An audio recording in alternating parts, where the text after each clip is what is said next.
Back at Reliant Stadium, getting set for the Jaguars and the Texans. The two head coaches, Mike Mularkey, spent the past 4 seasons in Atlanta as the Falcons' offensive coordinator, trying to find a spark in this tough season for the Jaguars. On the other sideline, Gary Kubiak in his 7th season now leading the Texans. Grew up here in Houston, was a ball boy for the Houston Oilers under Bum Phillips, and you can tell he's excited to find out just how good this Texan team can be. The Texans won the toss. They'll have the football to start the game. Josh Scobee ready to boot it away. 22nd meeting between these AFC South rivals. The Texans lead the overall series 12-9. They've won the last 4. And we are underway here in Houston. Martin wrapped up at the 16-yard line.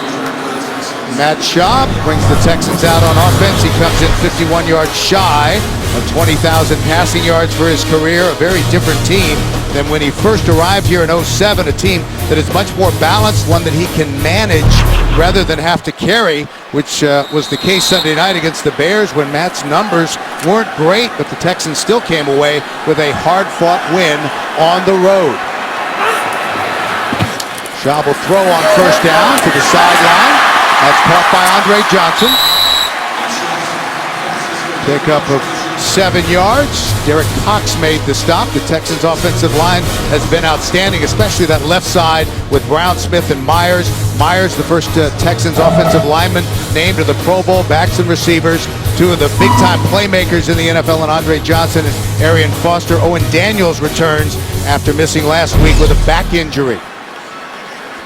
2nd and 3, just underway here in Houston.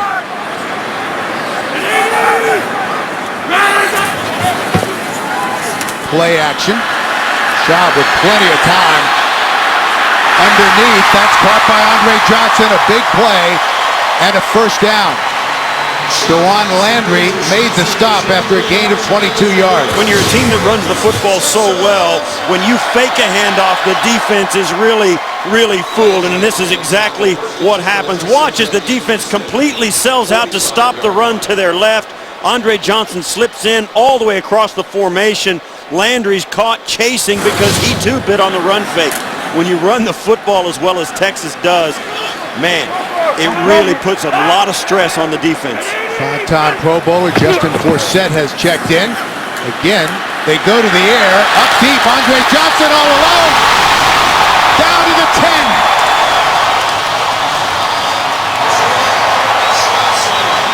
45 yards to Andre Johnson. And it was a play action fake again that gave Schaub the time, as Andre Johnson is going to come out inside release and just right down the hash marks. Stays wide. It's a great throw by Schaub to keep him away from Przinski, who's coming across as the safety. Because of the perfect throw, Andre Johnson knew he was going to be able to catch it before the hit came.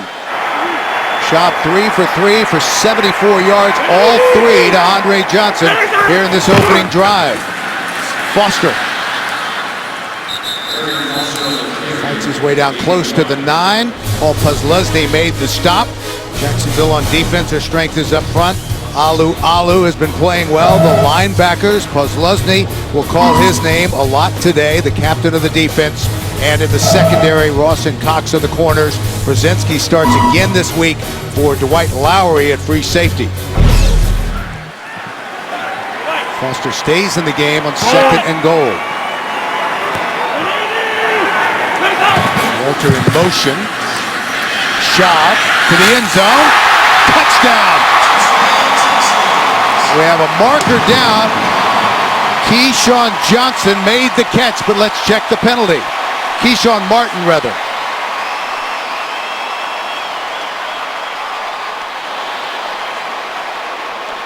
Now this flag came out after the pass was caught. Illegal hands to the face. Defense, number 31. So the play is a touchdown. They call it on Aaron Ross, so the touchdown will stand. And Garrett Kubiak told us Keshawn Martin had really started to emerge. You'll watch as Schaub comes back. Great protection as he just stands in the pocket, takes a look at Kevin Walter coming across. He's covered. Martin coming in behind him right towards the post. Great throw and got wide open. Keshawn Martin, the 4th-round pick out of Michigan State, the rookie. And that looked all too easy for the Houston Texans. An impressive drive, both running and play-action pass. Shayne Graham with the extra point. That would have made Keyshawn Johnson proud.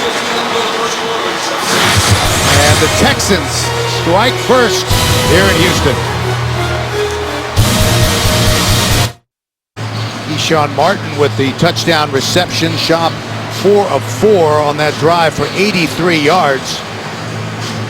Marched him right down the field. Interesting, the running game got 1 yard, but 3 of those passes were successful because of the run fake. And that gets Matt Schaub over 20,000 yards passing for his career. Rashad Jennings will field this at the goal line. His return out to the 27. And let's take a look, Steve, at the touchdown. Little bunch formation as Walter comes in. He's going to go behind Martin, and as Martin comes off, Cox is going to engage him, and Martin does a nice job, runs right at Cox and then breaks off late. The protection that Schaub had allowed Martin to really take his time on that route. There was all kinds of space because there was nobody else out there. Walter went across the formation. Schaub had plenty of time and patience to make the perfect throw. Jaguars will start from their own 27-yard line. Gabbert, center of the field. That's going to be a first down. Justin Blackmon with the catch for 15 yards. Gabbert back starting today for Jacksonville after re-injuring his non-throwing shoulder last week against the Colts. Against Houston in week 2, he completed just 7 of 19 for 53 yards. The 10th overall pick in the draft last year. Now in his 2nd season as the starter for Jacksonville.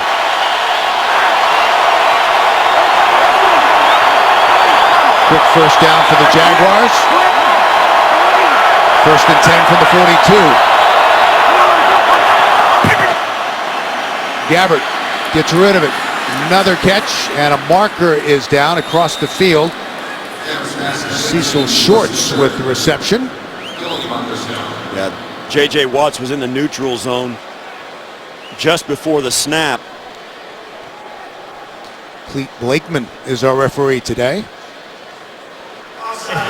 Defense, number 99. That penalty's declined. Brings up yardage for 2nd down. Call it on J.J. Watt, who's having a terrific season. Jags up front will have their hands full with the Houston pass rush. Eugene Monroe has quietly had a solid season. Backs and receivers still without Maurice Jones-Drew. Jennings started at running back. Cecil Shorts has been a bright spot. He comes in as the Jaguars' leading receiver. 2nd and 1, power formation. They keep it on the ground. Jennings. And that is going to be a Jacksonville first down. Danieal Manning made the stop. Houston team that has started to rely more and more on this great defense. Watt in only his 2nd season, a leading contender for Defensive Player of the Year at linebacker. They lost Brian Cushing but didn't miss a beat. Brady James has been a great addition coming over from Dallas, where he played for Wade Phillips. And in the secondary, Kareem Jackson has had a breakthrough season and become the player they thought he could be at cornerback. On first down, Jalen Parmalee stacked up at the line of scrimmage. J.J. Watt was the first to meet him. Well, J.J. Watt, who has really emerged as becoming a star in this league. He's only been in the league 2 years, his 2nd year. For a guy who's been in the league that little, there are an awful lot of 99 jerseys in the stands. They are everywhere. This guy's really taken this town by storm and has played every bit as good as any veteran in the NFL. 10.5 sacks and 10 pass deflections coming in today. 2nd and 10 for Jacksonville. Their opening possession, they trail by 7. Gabbert got rid of it right before he was leveled. Danieal Manning. Yeah, Gabbert with the play fake, he's got lots of time. You see the blitz coming right towards him. He's got to see that quicker. The Texans send just too many people. You see that? I mean, there's no missing it. That is a sack that Blaine Gabbert had to see. He just couldn't get rid of it. Took too long to get rid of the football, and it cost him a hit. The ruling on the field is a fumble and recovery by Houston at the 45-yard line. Well, that was interesting because that play went on and on. The players for the Houston Texans, a couple of them said they should really keep playing. And the officials finally blew it dead. We'll see. And that is what it is the empty hand. If Gabbert's hand is empty when his arm starts forward, I don't think so. I think that's an incomplete pass. I think it does come out. I think, wow, that's a different angle that makes it look maybe like it was a fumble. I don't think the Houston defense was expecting that because they stayed on the field. Well, and as did Jacksonville's offense. I think they were surprised. They were very surprised, both teams, at how that play was called. Nobody was aware that it had been called a fumble. They thought it was an incomplete pass. Taking a look upstairs, timeout on the field. The NFL on CBS is sponsored by Southwest Airlines. Find our fares online only at southwest.com. Verizon, more 4G LTE coverage than all other networks combined. And by Bud Light, the official beer sponsor of the NFL. Here we go. Beautiful mid-November day outside here in Houston. They're checking Blaine Gabbert's right arm. And the review process continues, an automatic review because it's a turnover. Yeah, that's not a decision by Mike Mularkey to challenge that. See how the call has gone against the Jaguars as you see Chad Henne warming up in case this does get given back to the Jaguars. Henne looks like he'll be the guy taking the snap. After review of the play, the ruling on the field is confirmed. It was a fumble. The Houston recovery on the 37-yard line is dead at that point because the whistle had blown. So Houston's ball, 1st and 10 on the 37. Well, Please set the game clock to 9 minutes and 48 seconds. 9:48. Well, Manning gets the hit, and his hands knock the ball out of Gabbert's hand. And Gabbert being attended to, when you're looking at a quarterback's throwing arm, it's never good. We'll have to keep a close eye on that. You can see the bruise just inside of his, right there. That's more than a shaving, Nick. And we talked about how when things go wrong, they always seem to go wrong, and that's a perfect example. The Jaguars are seemingly moving the ball down the field in good position, and there's the turnover. Forsett out across the 40, close to the 42, a pickup of 5.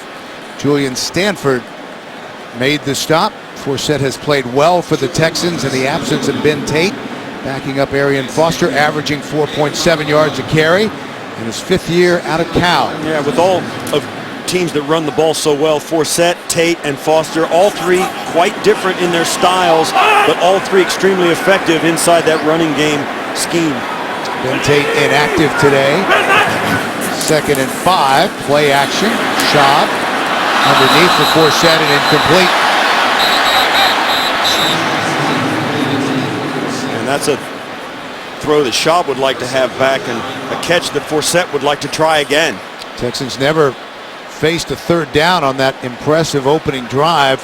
When you talk with the Texans about this season, everyone kind of points to that Week 6 loss to Green Bay when they were embarrassed by Aaron Rodgers and the Packers as a wake-up call. In the 3 games since then, the Texans have allowed a total of just 1 touchdown in wins over Baltimore, Buffalo, and last week against the Bears.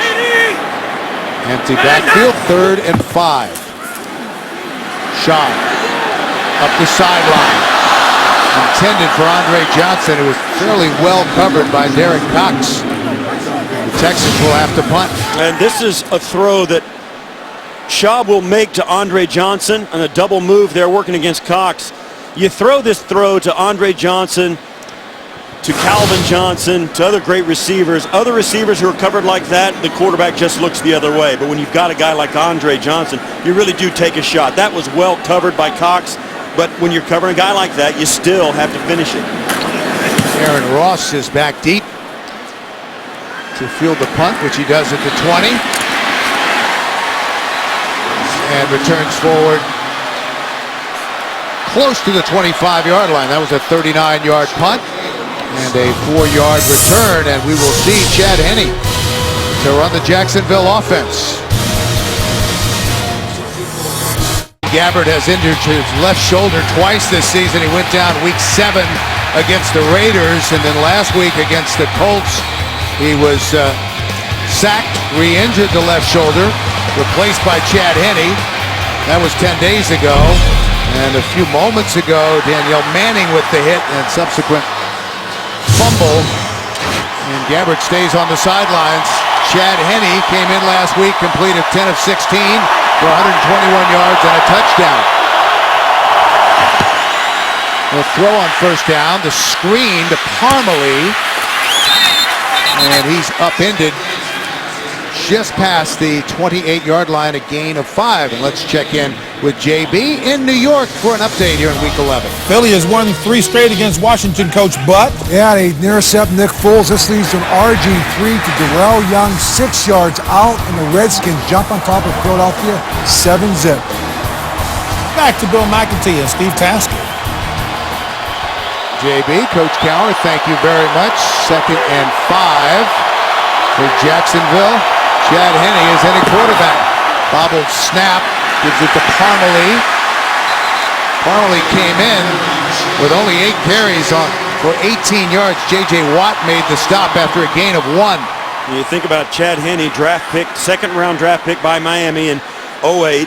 He started 31 of 36 games of his career there. And last year, interestingly enough, as you look at Blaine Gabbert nursing that injury, Henne's season was ended a year ago in Miami by his shoulder injury in his left shoulder. Signed with Jacksonville this last offseason. The word on Gabbert is that he has a bruised elbow. His return is probable. 3rd and 4. Henne. Picked off. Well, nearly picked off. Quentin Demps came away with it, but it skipped off the ground. So that'll bring up 4th and 4. Well, the ball comes out on time as it's got to against this Texan defense, but Demps breaks on this football, and it's obvious that this defensive backfield for Houston is not retreating. They are so confident in their front's ability to get pressure. They know the football's coming out very quickly, so they know it's going to be a short pass, and those safeties stay right where they're at and have a chance to get the football. Brian Anger, the rookie out of Cal, has had a great season. Bit of a line drive kick fielded by Martin. 7:13 left to go in the first man. Schaub and the Texans ready to go back to work after the 41-yard punt. The NFL on CBS is sponsored by KFC. Come in today and taste why fresh is better. Aerial coverage of Reliant Stadium on this beautiful day in Houston, provided by DirecTV. Steve, you played a few games in that little building on the left there. It was the 8th wonder of the world when I was in it. Yeah, the Astrodome. And goes without saying, it wasn't the 8th wonder of the world because I was in it. It was. Texans lead at 7-0. Foster, big hole left side. And close to a first down. Aaron Ross made the stop. Yeah, this is not a stretch play. This is just a pretty straightforward run play off the left side. Going to follow his tight end. Well, fullback James Casey right up inside, just an isolation. A man on a man. Allen gets picked up by Casey, and Foster just breaks off of that block. Well executed. That's just a numbers game in that running play. Texans could match up number on number and have an extra guy with the ball in his hands. He spotted at the 39, so 1st and 10 for Houston. Foster. And he'll be stopped for a loss, swarmed under by the Jacksonville defense led by C.J. Mosley. Well, they did a nice job on that. This stretch play, this is the stretch play that you hear so much about. They're going to come right here. The Jacksonville Jaguars do a great job. He's going to get to the corner, and then out of nowhere, you see Ross come up and get the corner. They set the edge of the defense, they push him to the sidelines, and there's just nowhere to cut back. Great job by Jacksonville. That's how you stop the stretch play. But on the one time that you don't stop it in that way, he cuts it. It's a big game. But that was an excellent defensive play by all 7 of the front for Jacksonville. 2nd and 12 for Houston. Short drop for Schaub underneath, and that's caught. Owen Daniels, who missed last week with a back injury. 7th year out of Wisconsin. One of the fine tight ends in the National Football League. Came in with 37 catches for 478 yards. We were talking about this game and how the Texans would play it. I mean, you know they're going to come out and do everything with both guns blazing. But a guy like Daniels, who's been out with an injury, you think, well, he's got to be 100% healthy. Otherwise, in a game when you're playing a 1-8 team and you're 8-1, you might want to make sure he is 100% before you put him in there. There's no reason to take a chance with a key player in that instance. 3rd and 2. Schaub. Ball slips away. And Schaub able to fall on it. C.J. Mosley stripped it away. Another fine play by Mosley. I think Schaub just loses handle. Oh, it gets swiped. That's a great play down inside. So another nice defensive series from Jacksonville. Mosley does get a hand on that and knock it away. Tremendous pressure. Great effort. So Donnie Jones on to punt it for Houston. Aaron Ross is back deep. Good high punt. Ross has to retreat all the way back to the 13. Eludes the first couple of guys, but then brought down at the 18-yard line. A 54-yard punt and a 4-yard return. And the Jacksonville offense back on the field.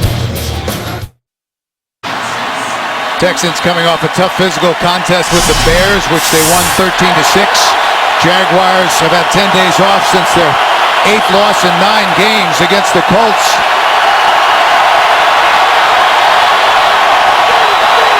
Crowd getting into it.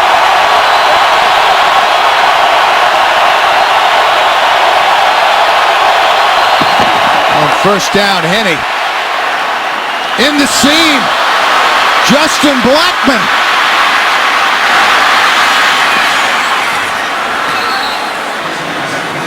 Justin Blackmon, who came in with 26 catches for 250 yards and a touchdown here in his rookie season, and that is a huge play. Henne had some time, but not much as they pick up the blitz, and Blackmon runs the great post route and then just keeps it alive by getting to the sideline.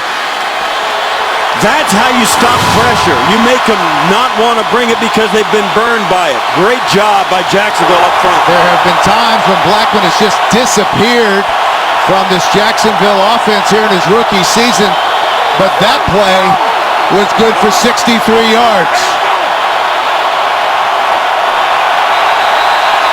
And Henne has to take a timeout. So the Jags are going to talk it over. 3:50 left to go in the first.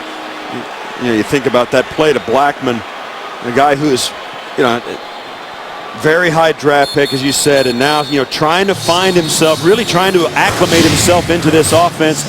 Watch this as, Parmalee steps up and picks up the blitz and gives Henne just enough time to get rid of that football. Blackmon waits till the last minute to switch hands with the football and gets out of bounds. Well, a big priority for Jacksonville in the offseason was at wide receiver to give Blaine Gabbert some help. They brought in LaRon Robinson, who had that spectacular year in Dallas. He was available. The draft has been a disaster at the wide receiver spot. Justin Blackmon was available at 5, so they moved up to get him, but the consensus seemed to be so far that the transition to Sundays has not been easy for Blackmon. 1st and 10. Caught by Shorts. Down inside the 15 to the 13-yard line. Kareem Jackson made the stop. Well, in honor of Veterans Day, for every point scored during the NFL's 32 Salute to Service games, the league will donate $100 to each of its nonprofit partners, the Pat Tillman Foundation, USO, and Wounded Warrior Project. To join the salute and learn more, visit NFL.com/salute. 2nd and 5 for Jacksonville. They're threatening after the big play to Blackmon. Henne to the end zone. Blackmon got it. Incomplete. He lost it. He had it for a moment and didn't finish the process of catching it in the end zone. The continuation. You have to hang on to the football when you hit the ground. does a great job of squeezing it in the air. Watch as he comes down. Oh, and look at the job by Jackson to get his hand in and pull that ball loose. Reaches all the way around, gets a hand on it, and wrenches it free, and the ball comes free as they roll over. You got to come up with the football in the end zone if you're Blackmon. After you roll over, after the play is over, you have to stand up and really just hand it to the official. That is awfully close. Second timeout. This will be a 30-second timeout. They didn't challenge it. They just took a timeout. Are you surprised they haven't challenged this? No. This is exactly why the rule is in place. He goes down and and you have to finish it in the end zone. You really literally have to get up and hand the football to somebody. And this comes down and he loses it on the tackle. You see the ball is he's still got it there as he rolls over, no question. Now listen, in the backyard when you and I are playing on Thanksgiving, I'll give you that catch, but in the NFL, it's a no-go. First of all, I don't believe you. And second of all, no touchdown. I've been a harder tackler. Third and 5, no challenge. Empty backfield. 5 receivers in the pattern for Henne. Lost it. Marcedes Lewis, and that one will count. 13 yards, and Marcedes Lewis went up and got it. Chad Henne's playing pretty well. 2 really tremendous throws at the end of this drive have helped Jacksonville have a chance to tie this up. Now Marcedes Lewis going up against those 2 defensive backs. That's Quinn. And that is a mismatch. Marcedes Lewis is enormous. And if you can put a throw like that into the end zone, there's not too many defensive backs that can go up and defend it. Scobee ties things up at 7 with 2:56 left to go in the first. Marcedes Lewis in his 7th year at UCLA. Tremendous Pro Bowl season in 2010. That was his 3rd touchdown catch of the season. Impressive drive. The big play to Blackmon, 4 plays overall, 81 yards. It took just a minute and a half, and we're tied at 7. How good did Chad Henne look on that drive? I mean, Jacksonville fans are probably sitting back there in Florida thinking, where's he been? Chad Henne led Jacksonville on their only touchdown drive of the night 10 days ago against Indianapolis over there. Talking to Blaine Gabbert. They're not only thinking that in Jacksonville, they're thinking that in Miami, where he was a 2nd-round draft pick and didn't ever look that good. Martin back deep. And 5 yards deep in the end zone. And he is just hammered as he crosses the 15. Let's take another look, Steve, at the touchdown. Well, Marcedes Lewis is going to end up working against Quinn and Manning. He's going to come out and give a little hesitation move right in front of Glover Quinn, and then slip to the end zone. The pass is high into the back of the end zone. And I'll tell you, that's just almost impossible. When the throw is perfect and you're as big as Lewis is against those 2 defensive backs who are neither 1 or 6 foot, it's going to be a touchdown. Great throw and great execution. Starting to show the form and the production that led him to the Pro Bowl a couple of years ago. Schaub off the play action into the flat. That's James Casey, the fullback, and he's got a first down for Houston. And that's another play-action pass that just gives Schaub all kinds of time. He has plenty of time, and unlike a lot of teams who have to get with young quarterbacks, they're having to get rid of the ball on time. Jacksonville's a good example. The Texans, Matt Schaub can drop back and scan the entire field, left to right, long to short, and he just picks the open guy. Schaub 6 of 8 for 104 yards and a touchdown. Foster tripped up at the 30-yard line. Otherwise, that would have been good for a bunch more. Russell Allen got him by a shoelace. You talk about how this Houston team is different from others because they are 8-1. I mean, they're winning games every way you can imagine. They can run the football and throw it, but the fact that their quarterback can drop back on a deep drop and scan the field and has time to do it, that's something that a lot of teams in the NFL at this point of the season haven't been able to do. Forsett is alone in the backfield on 2nd and 8. Right side, nice hole. Forsett. And finally pushed out of bounds at the 40.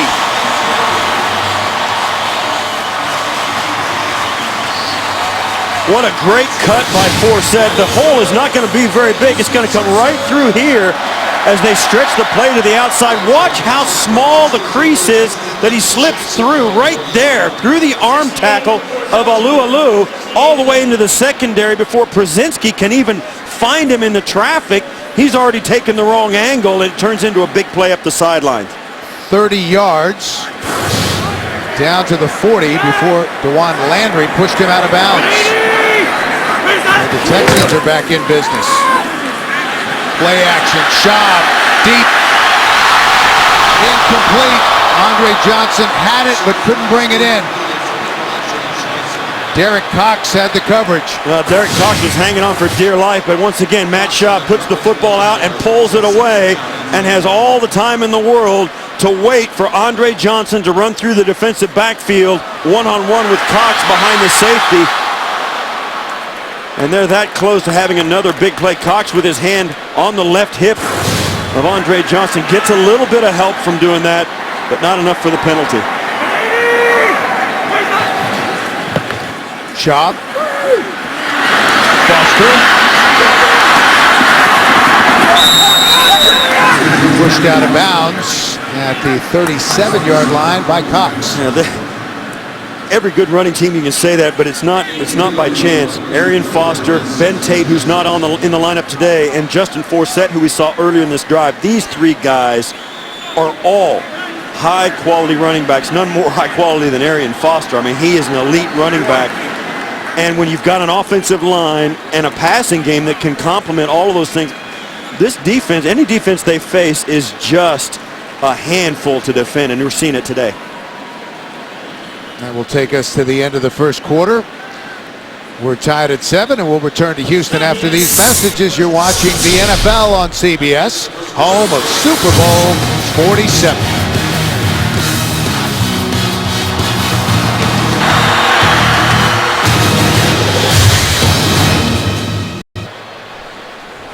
Back in Houston, ready to start quarter number 2. Texans facing a 3rd and 6 from the Jacksonville 36-yard line. Schaub from the gun. Incomplete. Intended for Owen Daniels and seemed to get away from Schaub a little bit. So that'll bring up 4th down. Yeah, this is a throw I think Schaub would like to have back. It's one that you rarely see him miss on. Trying to fit it over the top of the linebackers and under the safeties, that's a hard throw to make. But that's one that, yeah, I think he's frustrated with himself. That was not a good throw. Donnie Jones, who came in averaging almost 47 yards a punt from midfield, angles it. High end over end punt. Full catch made by Aaron Ross at the 18. It's an 18-yard punt, but inside the 20. And Chad Henne back to work when we return.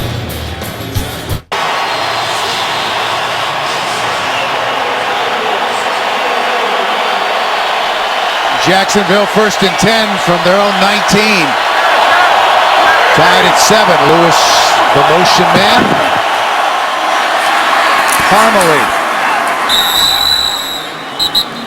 battles his way for 2 or 3 yards. We'll get the latest news, analysis, and predictions from Pat Kerwin, Pete Prisco, and other CBS Sports experts. Watch Pro Football 360 live weekdays at 3 p.m. Eastern or on demand at cbssports.com/profootball360. Take a look at the rushing yards for Jacksonville, only 9. We're hoping Maurice Jones-Drew, who's missed the last 4 games, will be able to go next week against Tennessee. Parmalee with a nice run and a 1st down out across the 30 to the 31. Kareem Jackson made the stop after a gain of 9. And I think if you're thinking about the Houston Texans and their ability to stop the run. This is not a complicated run scheme, although they do bring in the extra offensive lineman and the tight end. They go heavy up front and go tight formation. They've got extra people up front. The Texans are confident in their ability to stop the run. But right now, Jacksonville getting it done, and I think there's no question Chad Henne has put them on their heels a little bit with the passing game. Plumlee stays in the backfield. On first down, Plumlee finds a hole, finds his way to the 33. Brady James made the stop, and once again, let's check in with the fellas in New York, JB and Coach Cowher, for an update. They're prolific. Aaron Rodgers. Yeah, after winning 4 straight games, Jermichael Finley 20 yards out, his first touchdown catch since week 1. Aaron Rodgers 26 touchdown pass in the day as they lead Detroit 7-3. That capped an 11-play, 81-yard drive back to Bill and Steve. Gentlemen, thank you. Second down for Jacksonville. We're tied at 7 here in Houston. A lot of people thought this might have been over by the national anthem, but Jacksonville has played well, and that's caught by Shorts. Cecil Shorts. And there's nothing between him and the end zone. Wow, what a stunning play. 67 yards from Henne to Cecil Shorts. Well, good defense is about tackling. First guy to the football makes it go. And this is a missed tackle that turns into a touchdown, and an enormous touchdown for Jacksonville. There's no secret. It's just a quick 10-yard hitch against Jackson. Missed tackle there, loses his footing a little bit, and then Dobbins takes a bad angle and overruns it. Shorts just runs inside around him, and that's it. You don't get 3 chances in the NFL on a play like that. If the first 2 guys don't make the tackle, you're done. And that stuns the crowd here in Houston. Scobee with the extra point, and the Jacksonville Jaguars looking for the upset here in Week 11. Take the lead on the touchdown pass from Chad Henne to Cecil Shorts. The NFL on CBS is sponsored by Macy's. T. Rowe Price, understanding the connections of a complex global economy. Invest with confidence. And by State Farm. Get to a better state with a discount double check. Back in Houston, Jacksonville with 2 81-yard touchdown drives. Each featured a passing play of over 60 yards. 67 yards, Henne to Shorts, and the Jaguars have the lead, 14-7, 12:31 left to go in the half. Chad Henne in for Blaine Gabbert, 5 of 7 for 153 yards and the 2 touchdowns. Martin brings it out of the end zone. Martin up the sideline and brought down at midfield. Mike Harris might have saved the touchdown. 54 yards on the return by Keshwan Martin. That's a great blocking right up front, just right between where the wedge would normally be, slips up in between the blockers. Right there is where he's going to find the opening. Just runs through an arm tackle, and that's one of the things a returner in the NFL has to do. Nobody can bring you down with an arm or a hand because usually you're just running too fast, but that's a great job by the young receiver. One more way he can contribute. Return into Jacksonville territory, so the Texans will start 1st and 10 from the Jags 48. Keep it on the ground at first down. Foster. Again, tough running inside. Down to the 46. Tyson Alu, who's been very active this year, made the stop. Now, this is one of those run plays that's just like the run plays everybody else runs. It's not that stretch play. They just bring a guard around, and that's why this offense is a handful. They have plays like everybody else does, these little guard and tackle trap plays, but they also have that stretch play plus the play action that comes off of it. Such a versatile offense that the defense has to be so disciplined that they just can't do it for 4 quarters. To the motion man, 2nd and 8. Play action. Schaub by Andre Johnson for a first down.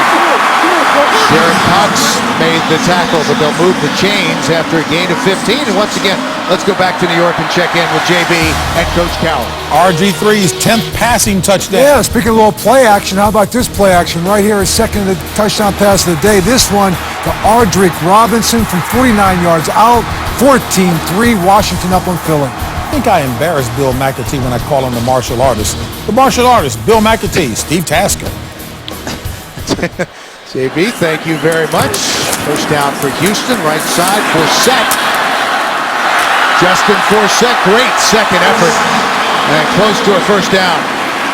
Wow, he makes a move in the middle of this run that is spectacular. Watch as he gets this ball just past the line of scrimmage right there, just stops both feet and steps around Przinski, who's coming up to make the tackle, and he gets nothing but air. Watch. Przinski's going to get him right in the hole and just boop, and he gets blocked by Andre Johnson coming in. Everybody getting involved. You know, all the coaches for this Texan team says, man, they're really hard on each other. They all play very hard every play. That's an example. Andre Johnson blocking. Forsett 3 carries for 44 yards. They go to him again. And that'll be a first down for Houston inside the 20. Russell Allen made the stop. This is Andre Johnson on that last running play. We asked Kubiak, you know, is this a championship team? What's it like? He says all the guys are really hard on each other. All the championship teams I've been a part of, the players really hold each other accountable. And we got a guy with 10,000 career yards receiving, knifing in for a block on a safety to spring the running back. You know everybody has bought in and feels they're a good team. Wow, that's a statement about how this offense is clicking. Texans on the move. Foster back inside. Just a great move down close to the 10. Landry made the stop, and let's take a look at this week's edition of the Task Force. As you saw on that play right there, this is another example of the stretch play. The running back will keep his depth from the line of scrimmage so that when this happens and somebody gets off their feet, he has plenty of time to find the hole. They're so far away from the blockers on the second level that they can see so much of the field from left to right. They can pick their spot, find the opening, and make good yards. Foster finds some running room and down inside the 5, down to the 4, a gain of 5. Aaron Ross made the stop. And that hurt him. Aaron Ross is not getting up from that. On his feet, but gingerly. He's going to block. He's going to cut all the way back to Owen Daniels, working there against Austin Lane, goes clear to the outside. And there Ross makes the tackle, and he did not get up. That hurt him.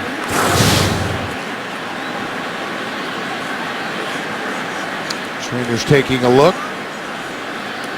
Clock stops with 8:52 left in the half. Well, it's one more thing that the Jacksonville Jaguars would not like to deal with, another injury to a key defender.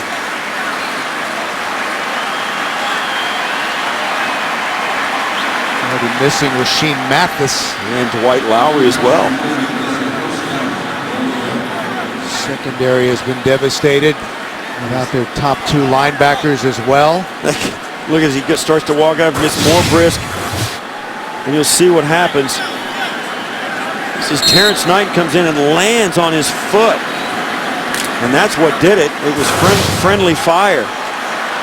That happens a lot to defenders. So from the 4, first and goal. Foster.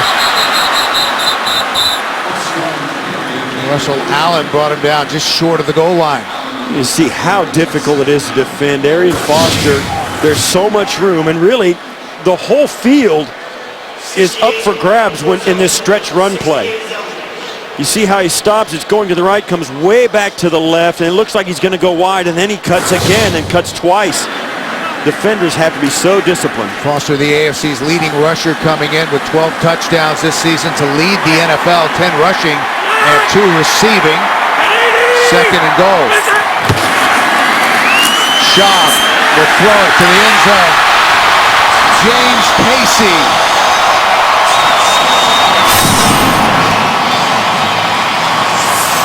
This once again, an example of the play action. Kyle Bosworth gets caught in no man's land. He doesn't know whether to come up and defend the run, and when he does, he's out of position to cover. Casey right there. He gets up, thinks the ball is coming to the outside, and has to retreat and go back and get back into coverage. It's too late. Texans able to take advantage of the short field after Keshwan Martin's 54-yard kickoff return. Shayne Graham on to tie things up. He boots it through. And we're even at 14 with 7:52 left to go in the half.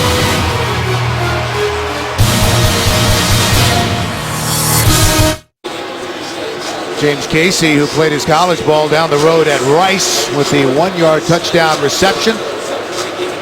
Great athlete. He played all over the field for the Owls. He played defensive end, quarterback, running back. Drafted in baseball. Keshwan Martin provided the boost, the 54-yard kickoff return. We're tied at 14. You think about how this game has turned out to be such a close one, and Jacksonville on the other side of the field, like we said in the open, if they can get out of their own way and not turn the football over, they can play with the Houston Texans, and they're proving it. Very different than their encounter in week 2, which was dominated by the Texans. Jennings on one hop. Finds a hole and takes it out across the 30. That's where Chad Henne and the Jaguars will take over. Henne has been a shot in the arm for the Jacksonville offense since Blaine Gabbert went down. 5 of 7 for 153 yards and 2 touchdowns. That's Marcedes Lewis, and then the big play to Cecil short. Yeah, he's had a couple of big plays that have really set the Jaguars up to stay in this game. That one, of course, the second touchdown that gave them the lead here in the first half, only to be answered by Houston, but Henne getting it done.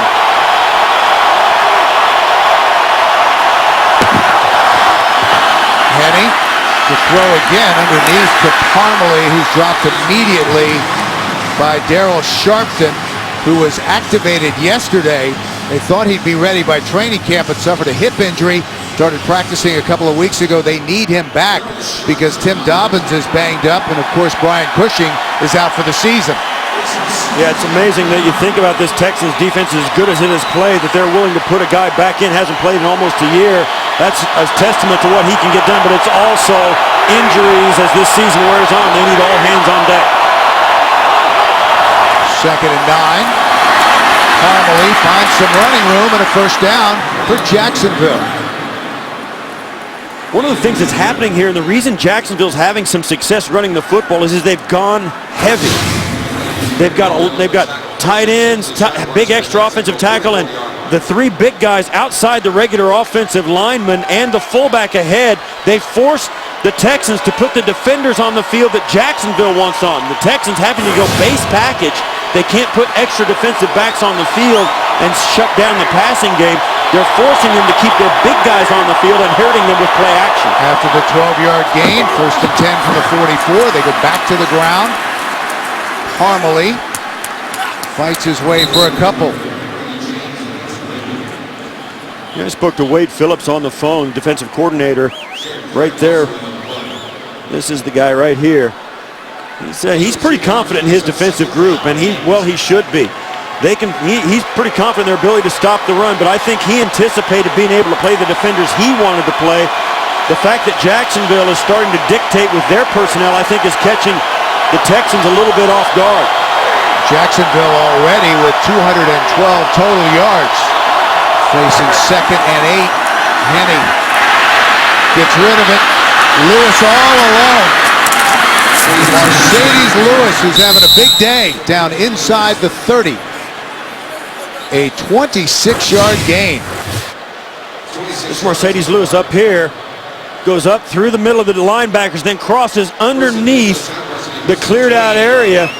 Is cleared out. Now Henne's standing in the pocket, takes a throw down. I believe that's Barwin who gets him on the ground. But Lewis coming up big for the Jaguars. And Jacksonville on the move once again against this fine Houston defense. Parmalee. And again, finds some running room down inside the 25 to the 24. Brooks Reed made the stop, a gain of 4. That's an effective run. I think the fans here in Houston, as well as the players, are a little bit shocked at how effective Jacksonville is. And you know, you talk about what's happened to this team. If they can hang on to the football, not turn it over, and mind their P's and Q's, they do have some talent up front. Rashad Jennings has checked in the backfield on 2nd and 6. And he is met in the backfield. That was Daryl Sharpton. Welcome back. Back in the lineup for the first time in a long time. He's been battling knee, quadricep, and hip injuries, as you said, and just gets there so fast.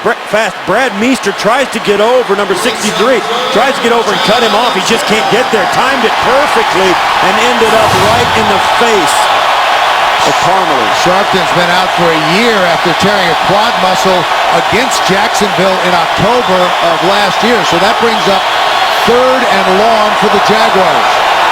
Trying to keep this drive going. Henne from the gun. Flushed from the pocket. And he'll have to run out of bounds. And that'll be short of the first down by a wide margin. That's not altogether bad play for Jacksonville. Watch the coverage as you've got 5 defensive backs all over the field. All out, everybody drops back into coverage, including Barwin, who drops back and is going to end up running him out of bounds. All kinds of coverage played. 3rd and long, the Texans did not believe they were going to run it, put a light package and a secondary coverage in there, and dared him to throw it. Henne did the right thing. Get what you can get, go for the 3. Josh Scobee had a streak of 20 straight field goals come to an end last week, but that is good from 43 yards. Last week was his first missed field goal since last Thanksgiving, but Scobee gives the Jags the lead.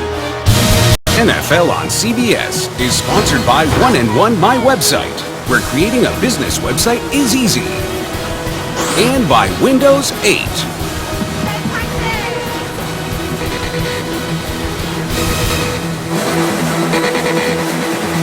A 43-yard field goal from Josh Scobee gives Jacksonville a 3-point lead with 2:53 left to go in the half.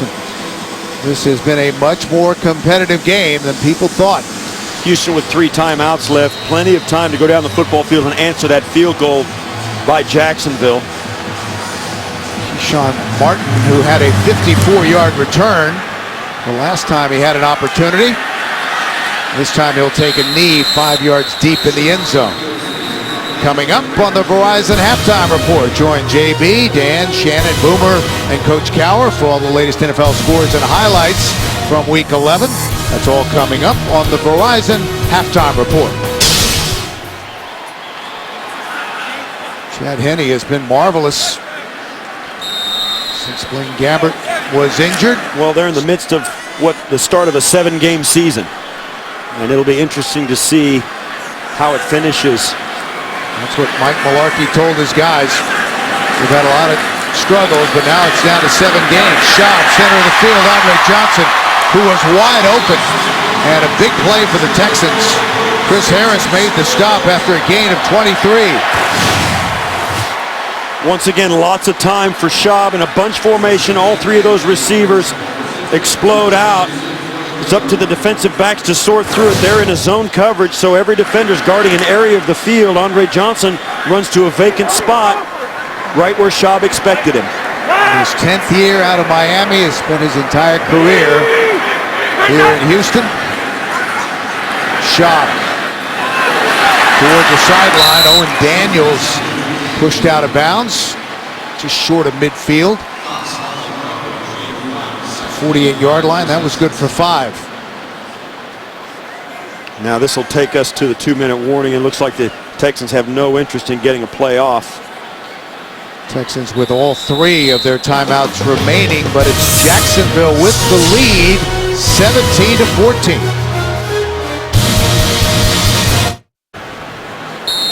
Texans trailing by 3, 2 minutes to go in the first half. We're approaching 500 yards of offense in this half combined. A bit surprising, 457 total to be exact. 2nd and 4 for Houston underneath. Caught by Daniels. First down inside the 45 down to the 44.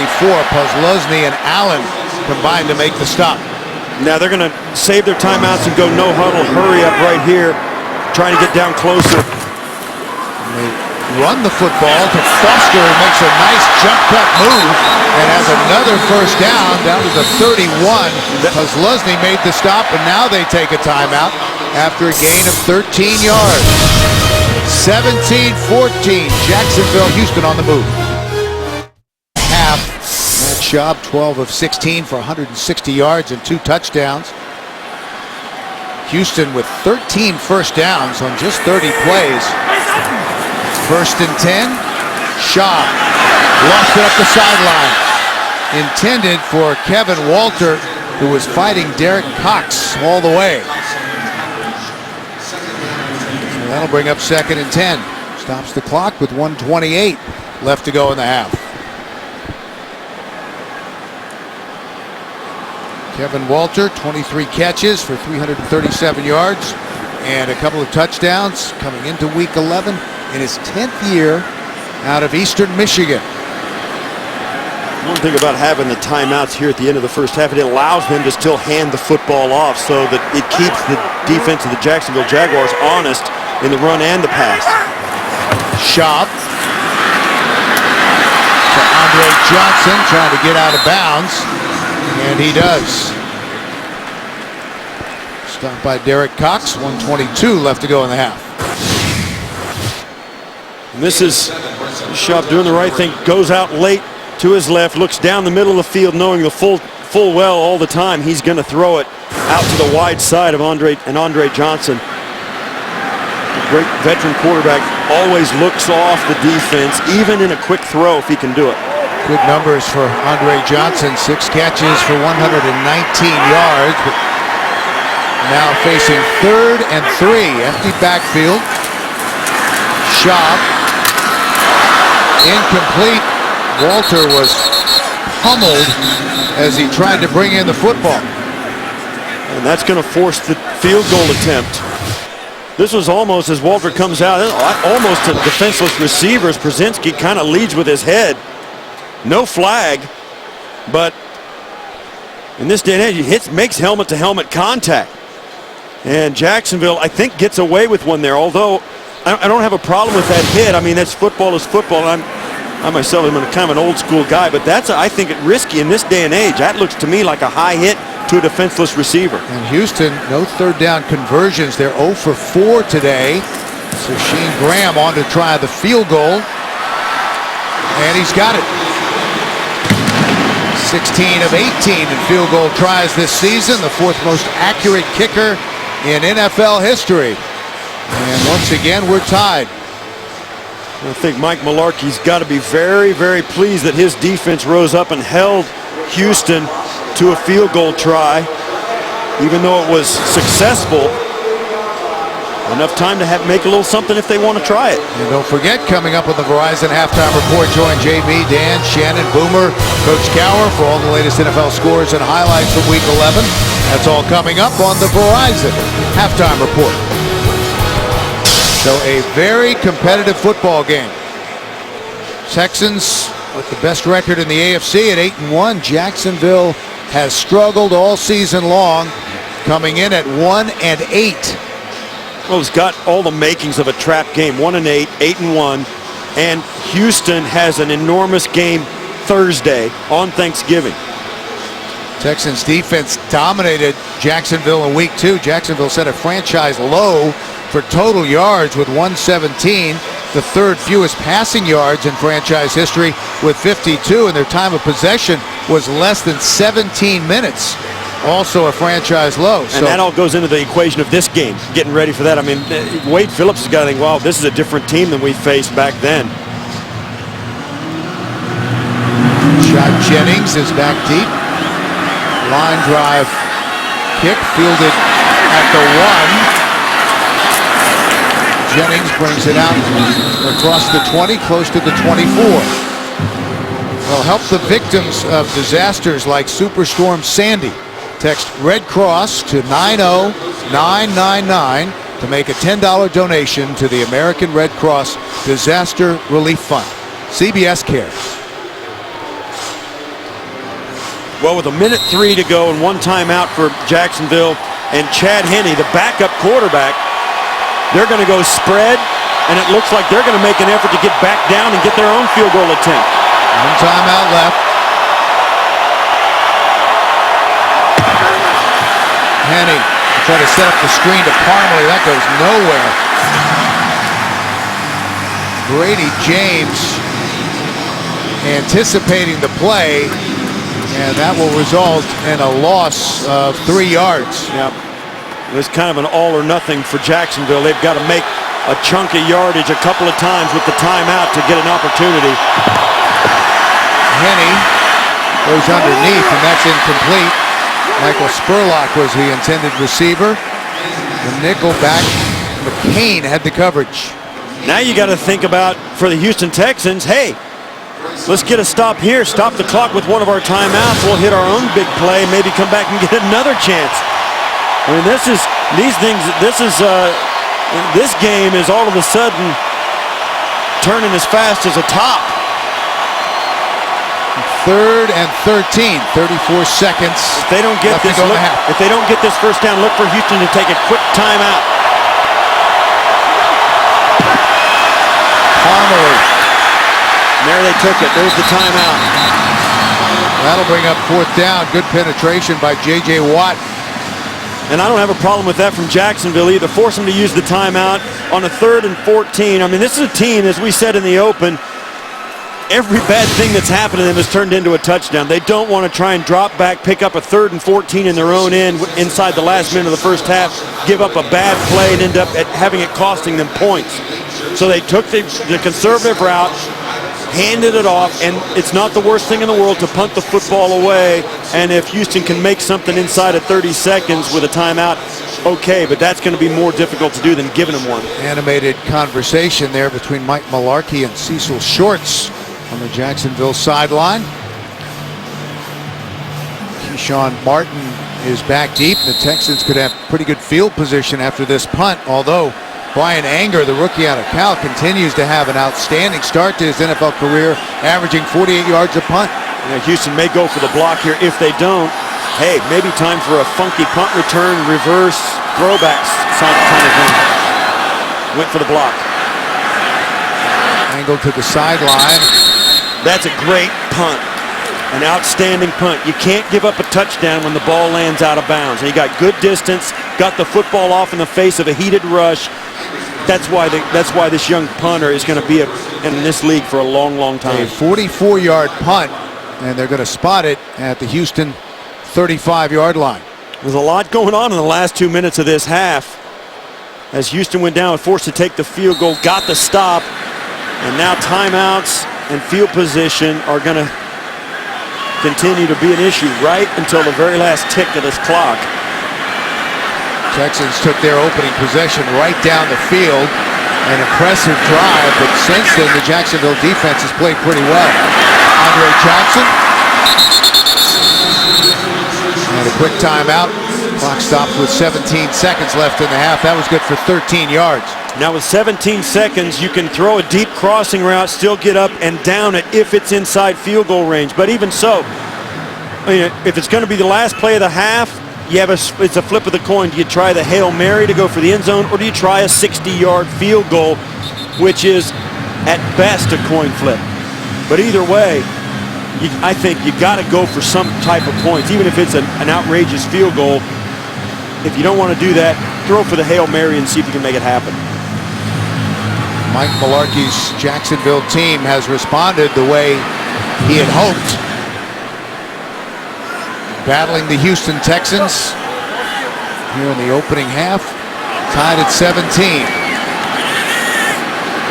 Buster in the backfield, Schaub steps up, fires, incomplete at the feet of Andre Johnson. He had him, it was underthrown. He underthrew it. As you see this ball come out, Andre Johnson's going to pivot, move to the sideline, and the ball is at his feet. He can't get out there and get down far enough. Just a little underthrown. So 12 seconds left in the half. Texans out of timeouts.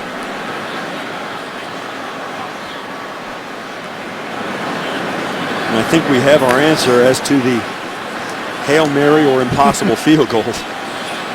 Jacksonville trying to win for the first time here at Reliance Stadium since 2009. Schaub, it's away from pressure. We have a flag down, and the pass is incomplete, intended for Foster. 6 seconds to go. This is going to be a hold. Personal foul, grabbing the face mask. Defense, number 94. Oh, wow. That leads 15 yards, automatic first down. Well, we have talked about the mistakes that Jacksonville makes, and we've talked about fumbles and turnovers, but penalties are also an enormous part of that. Jeremy Mincey grabbing the face mask right here. Right there, he got just a piece of it. I don't know if I agree with that call. That was a quarterback ducking down to plant his foot to get out of there and running right into the guy's hand. I don't like that call at all. This game has been surprisingly penalty-free. Jacksonville had over 100 yards in penalties 10 days ago against Indianapolis. So with 6 seconds left, Schaub over the sideline, and Walter gets out of bounds, and they're going to be able to try a field goal. Yeah, it'll be about a 49, perhaps a 50-yard field goal from this point, and that both teams having the football in the last 2 minutes. Both teams having the football twice in the last 2.5 minutes of this football half, and it's led to 2 field goals for Houston. So this will be a 50-yard attempt for Shayne Graham to give the Texans the lead heading into the locker room. And it bangs the upright, no good. And that's how a very entertaining first half will end. He had the distance, but it curved to the outside. As it goes up, you'll see how it moves from right to left, turning, and doinked right off the upright. And the rule is, if that ball would have gone over the top of the upright, that would have been good. But from 50 yards out, that is a big kick. Mike Mularkey has seen his Jacksonville Jaguars fight hard here in the first half. Tied at 17. And we'll be back with the Verizon halftime report after this message and a word from your local station. You're watching the NFL on CBS, home of Super Bowl 47.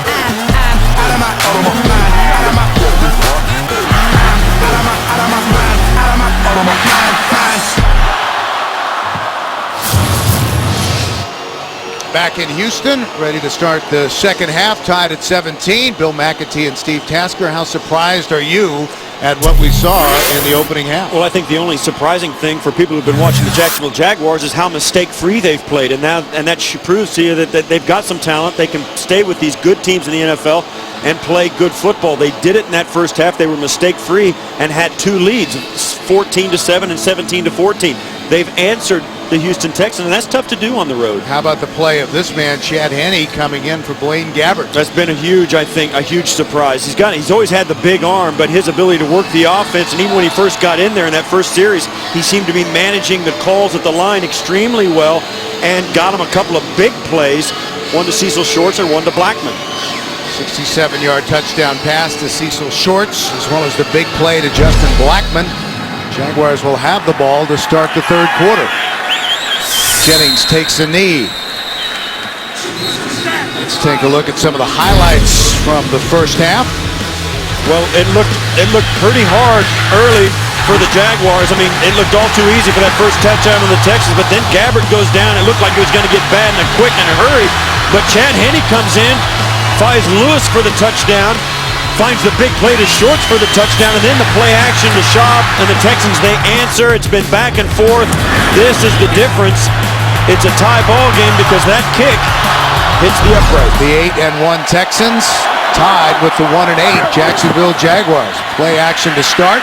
Henne going up top to Blackmon. And they go right back to work. Justin Blackmon. Kareem Jackson made the stop after a gain of 39 yards. Starts out tight to the line of scrimmage, widens his release, and then breaks back to the inside on the post. Jackson doing a nice job trying to stay with him, but with all the time that Henne had in single coverage with no safety, that's impossible to stop. And Jacksonville saw something in the first half. They jumped right on top of it in the second. Parmalee.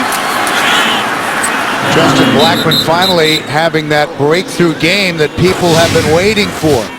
Let's take another look at the play. Look, the safeties disappear, and it leaves Jackson all by himself with the whole middle of the field to defend. Marcedes Lewis draws the safety up, and there's no one behind him. Blackmon 3 catches for 117 yards.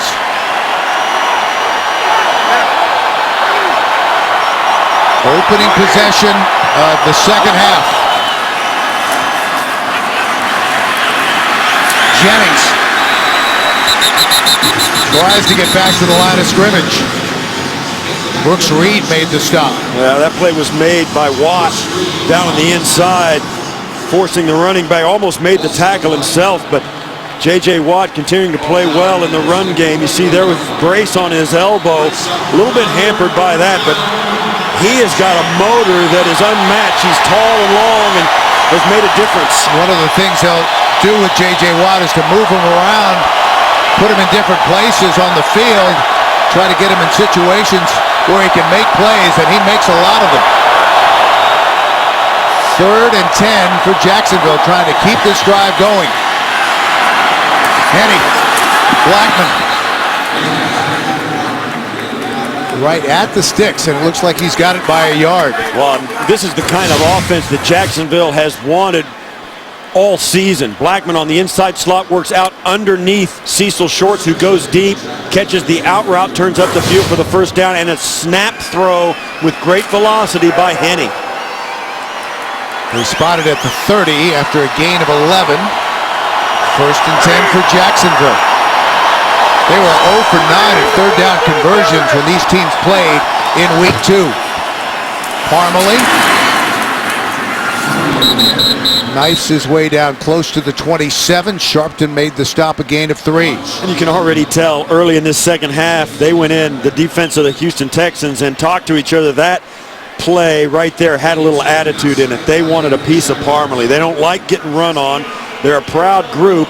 And this Jacksonville Jaguars have surprised them, and I think embarrassed them a little bit. They didn't give, I don't think, Jacksonville an opportunity, or at least a chance in the pregame warm-up to work up to this game to think that they're going to run on them, and I think it surprised them. Blackmon was the motion man. They keep it on the ground of 2nd and 8. Parmalee fighting for some tough yards down to the 22.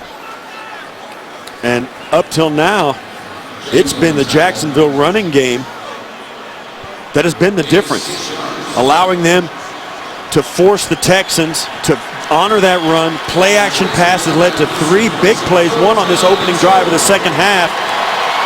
And as long as Parmalee can threaten them with that, they're not going to be able to defend the pass as well as they'd like.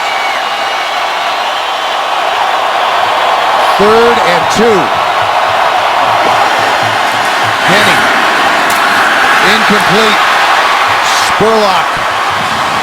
Ball was jolted loose by Jonathan Joseph, who has been tremendous for the Texans since coming over from Cincinnati before last season. Yeah, Spurlock needed to catch that. He's got to turn his body and catch it with both hands. He kind of gets his head around, but the ball's in on him before he's ready for it and is behind him.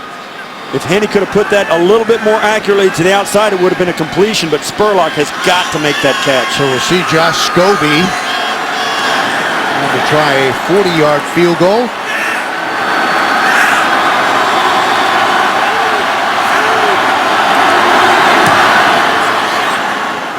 Perfect. And so the Jacksonville Jaguars regain the lead.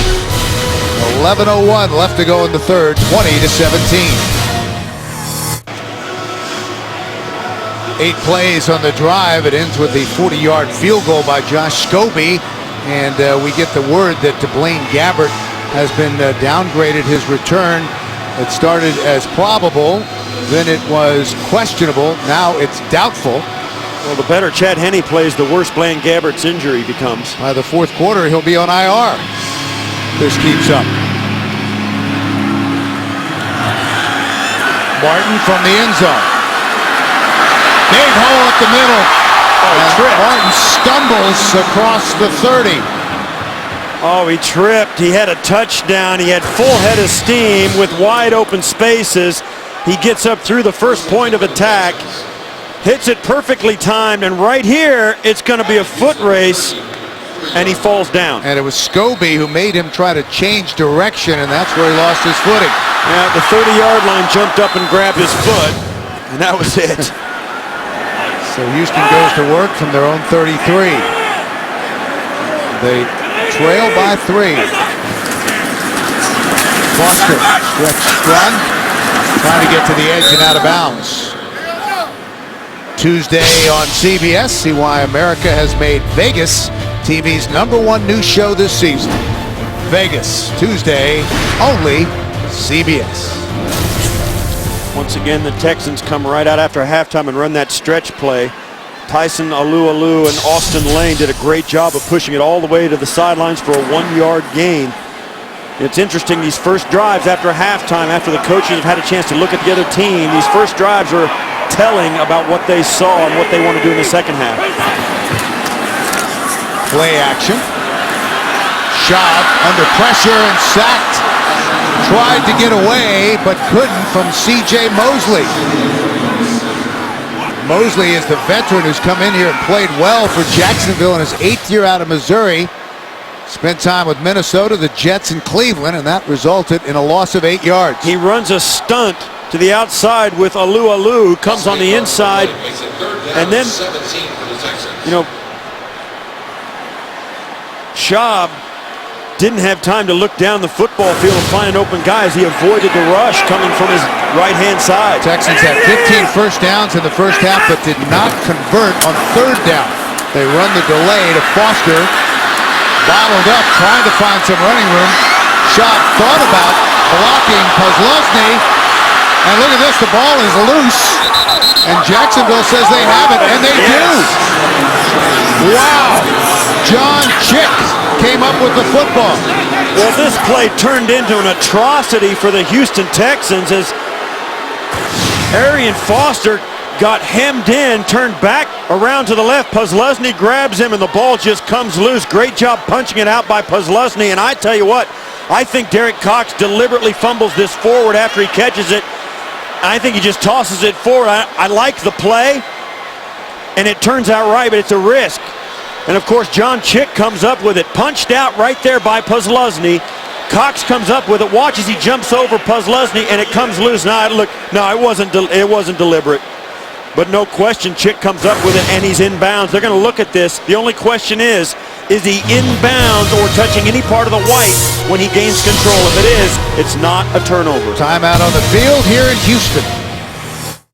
The NFL on CBS is sponsored by Southwest Airlines. Find our fares online only at southwest.com. The Home Depot. More saving, more doing. That's the power of the Home Depot. And by Geico, where 15 minutes could save you 15% or more on car insurance. Back at Reliance Stadium, and let's take another look. They're still reviewing the play upstairs. Well, Owen Daniels for the Texans comes in, and Chick get it. Now the ball is there under his chin, and I think there he gains control of it, but is he on the line at that point? Now if you look at that angle and then look at this one, where does he gain control? I don't know that you can say that he doesn't have it. You know, see there, the ball is under his chin. There he's got it, and then he gets onto the white line. I think this is going to stand up as a turnover. After review of the play, the ruling on the field is confirmed. The result of the play will be 1st and 10, Jacksonville. Blackmon confirming the turnover, and a big opportunity for Jacksonville, already leading by 3. That play was bad from the very start. No question Jacksonville has figured out that stretch play to their defensive left side, and they are really making the Texans pay for it. And Arian Foster, trying to make something out of nothing, fumbled the football away. And they have bottled up Foster today, only 41 yards. 1st and 10. Keep it on the ground to Parmalee, wrapped up by Brady James at the line of scrimmage. And I think at this point, the way this game has gone, the Texans are going to have to really convince Jacksonville that they can stop the run. They have not done it thus far. Jacksonville continuing, because this game is close and they have a 3-point lead, they can run the football as often as they want, and the Texans are going to have to prove to them it's a detriment to them to keep handing it off. Until this point, it has not been. 2nd and 10.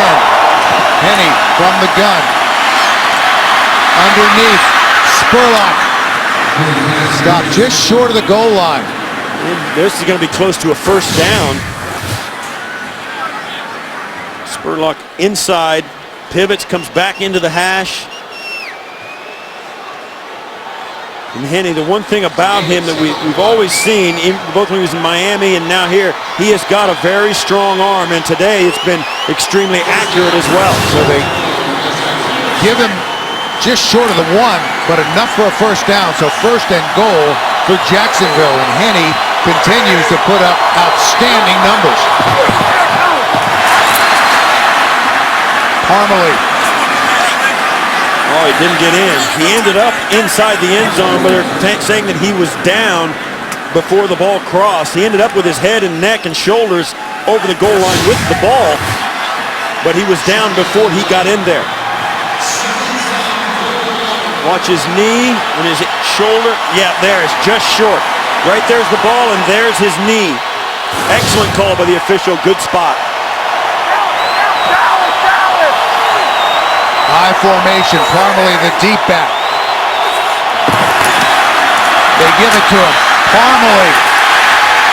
Brady James with a big hit. And Jacksonville denied the end zone. And as bad as it looked a moment ago for the Houston Texans, this could be an enormous boost in confidence if they can get a goal line stand here. Brady James stoning Parmalee short of the goal line. Tremendous job by the linebacker. That's how it's done. James, the former Cowboy, played for Wade Phillips in Dallas, Houston's leading tackler. So 3rd and goal. Play action. Henne, touchdown.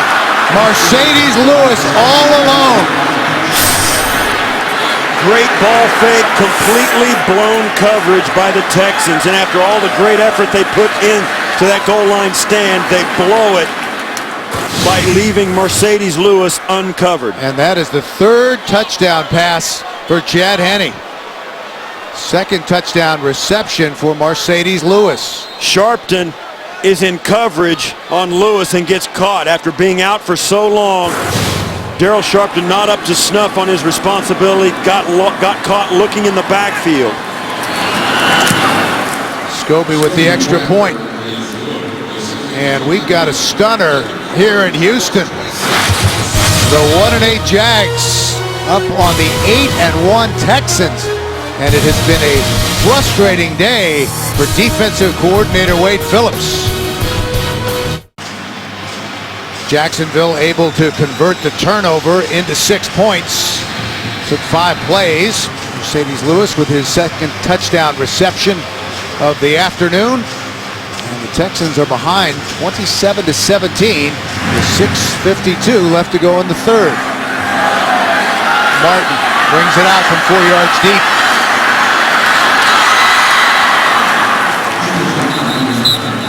Brought down just across the 25-yard line. So Matt Schaub and company with work to do, down by 10.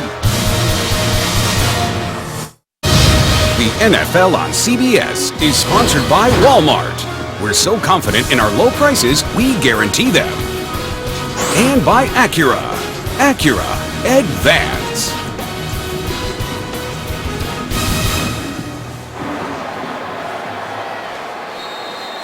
Aerial coverage of Reliant Stadium on a beautiful fall day in Houston is provided by DirecTV. As we're back inside, the Texans take over. 1st and 10. Just past their own 20-yard line. Forsett. Justin Forsett out across the 30 to the 31. Gain of 5. Yeah, there's no reason here to lose your cool if you're Houston. You've still got that running game. You've still got, you're trailing by 10, no question, but there's a lot of football to be played, and you can still hand the football off. Do not change your game plan. No huddle. Texans. Schaub. Underneath to Garrett Graham, the tight end, and he's got a first down. The Texans' first drive in the second half went 22 yards in the wrong direction, culminating with a fumble that led to the touchdown. And for the Texans, they're going to kind of go muddle huddle, not really huddle up, but kind of huddle up. Just raise the tempo a hair. Schaub in the seam and wide open. Garrett Graham with a big play down to the Jacksonville 30. And the Texans have made a point of of knowing themselves improving, particularly in that win last week. They've got to find different ways to win. This is one of those situations where they're going to be 10 points down in the second half of a football game and have to do some special things and some consistent things to get back in it. They're spotted at the 31, 1st and 10. The Texans are on the move. Left side, Foster able to keep his feet and pushed out of bounds near the 24 by Dewan Landry after a gain of 7. Once again, that running game, it just doesn't go away. You can do a really good job if you're Jacksonville. You can continue to stretch that, shut that stretch play down, but you still don't get a break. They'll hand that football off in any situation, and you've got to be right every time or it turns into a big play. Bunch receivers to the right side. They run the toss to Forsett. Able to get the edge and fights for a first down. Alu made the tackle. It's a great block on the outside by James Casey. Right here, watch as he gets out in front and just cuts the defender. That's Russell Allen. Gets him right on the ground. You can't make a tackle when you're rolling around on the ground as a defender. That's a great job out front by Casey. And good pursuit from the inside by Alu. But a first down for Houston. Schaub checks it down underneath the Forsett. Down to the 12-yard line. Well, now you can tell the Texans have turned up the intensity a little bit. They've been mistake-free on this drive, and they have had purpose. They are in and out. Their body language says they are bearing down. The running backs, the receivers, everybody has really turned it up a notch, and this Jacksonville Jaguars team has forced them to do it. 2nd and 4. Foster. Selby made the stop. Close to a first down. Yeah, Selby had him up high. It looks like Foster either got scratched maybe or pulled down. Selby got up high on this tackle. Watch as Foster cuts right inside of him. He's going to reach out and it looked like, well, they called a face mask for about less than that earlier in the first half. We'll see where he gets him, and hard to see. They're going to measure.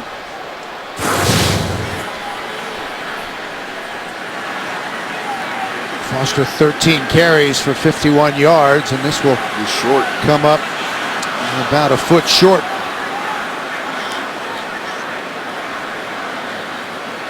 Season average near 100 yards for Foster. AFC's leading rusher coming in with 872 yards. Yeah, the interesting thing though, they played in Chicago last week in a pouring rainstorm. He had 29 carries for 102. And he had 7 carries in the fourth quarter of that game that only yielded 8 yards. But that tells you how committed they are. 29 carries for 102 is not a big day. It's a lot of carries. And Gary Kubiak told us that 102 was one of the best performances that he has seen from Arian Foster. Those were meaningful, tough yards on the road. That's a commitment to the run game. 3rd and 1 here.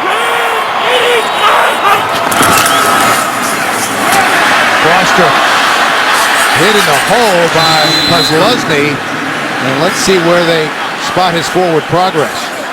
This is a big spot. They're going to give him 4th down. He did not get it.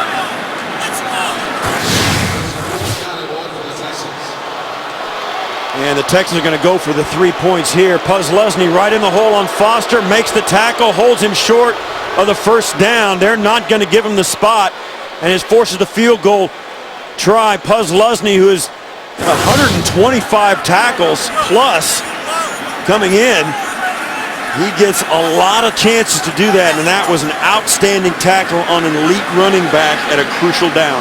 So we'll see Shayne Graham on to try a 27-yard field goal, and he's got it. And Texans are 0 for 6 3rd down conversions, and they trail by 7 near the end of the 3rd.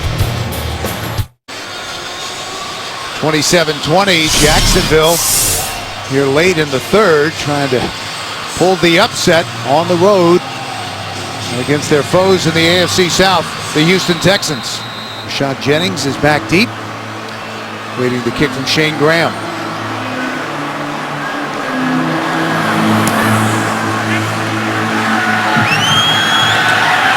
From a yard deep. And brought down hard at the 12 by Brian Brayman. A nice special teams play by Brayman.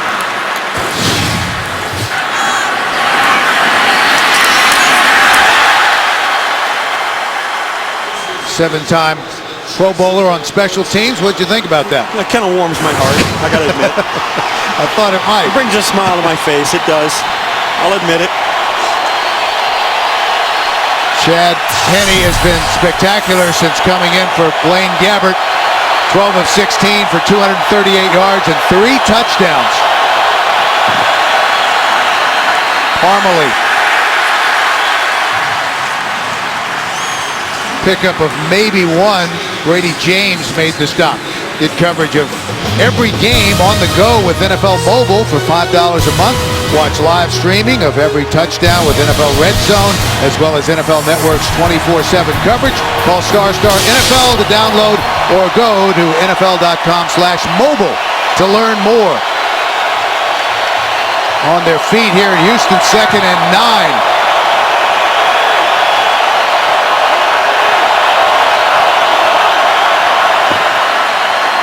Henne. And that is caught by Blackmon, who's had a breakthrough game here against the Texans. And he looks like a different player with Chad Henne throwing him the football. I don't know what it is, but he's aggressive on watches. He comes out number 14 there, now on the left, breaking to the outside. He attacks the football in the air and is doing that better today than I've seen him in the last month. When that ball's in the air, he gets after it. That's why he was drafted, his aggression and his strength at catching the football, and today he's displaying it. 5 catches for 140 yards for Blackmon. 1st down for Jacksonville. Over left tackle. Good for a couple, Parmalee. Yeah, this is a play they run a lot with Maurice Jones-Drew, who's not in this game. They bring a guard around to lead him up with a fullback and just explode up through the hole, trying to get some movement with just sheer size and velocity, and the Texans were up to it. That is a hard 2-yard gain with a lot of contact at the end of it. Nearing the end of the 3rd quarter, Maurice Jones-Drew looking on from the Jacksonville sideline. He could be back next week. Blackmon in motion, keep it on the ground. Nice hole left side, but Parmalee, who's brought down hard across the 30 to the 32 by James and Sharpton. So that's the end of the 3rd quarter, and we'll return to Houston after this message and a word from your local station. You're watching the NFL on CBS, home of Super Bowl 47.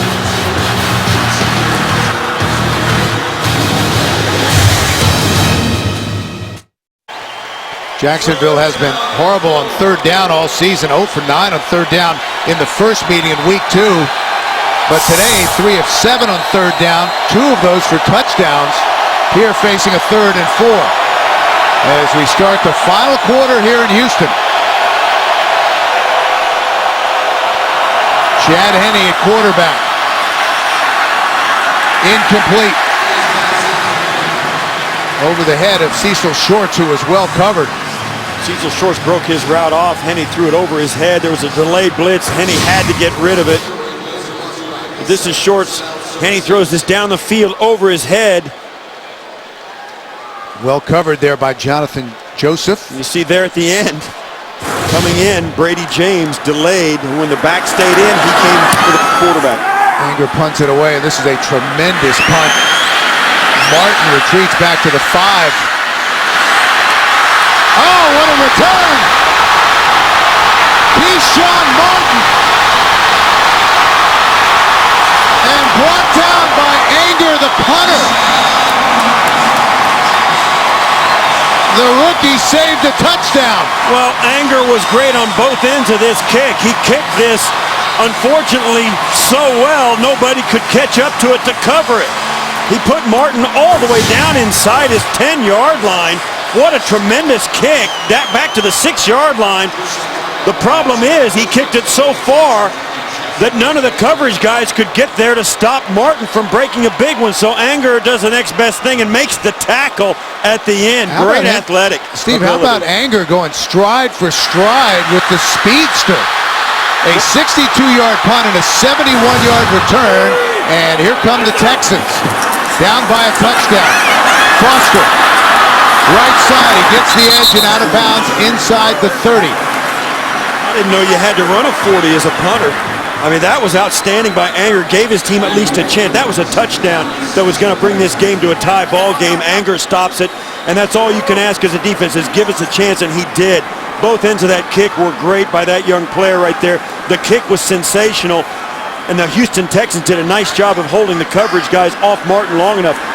But that sets up Houston well, but they still have a little work to do, made possible by Anger. 2nd and 6 for the Texans. They have had a battle today against Jacksonville. Schaub, intercepted! And the lateral, Posluszny gets rid of it. Got it to Dewan Landry, and a turnover for the Texans. That was a bad decision by Schaub. Threw it behind Owen Daniels. There might have been a little miscommunication, but Jacksonville has the football and the lead.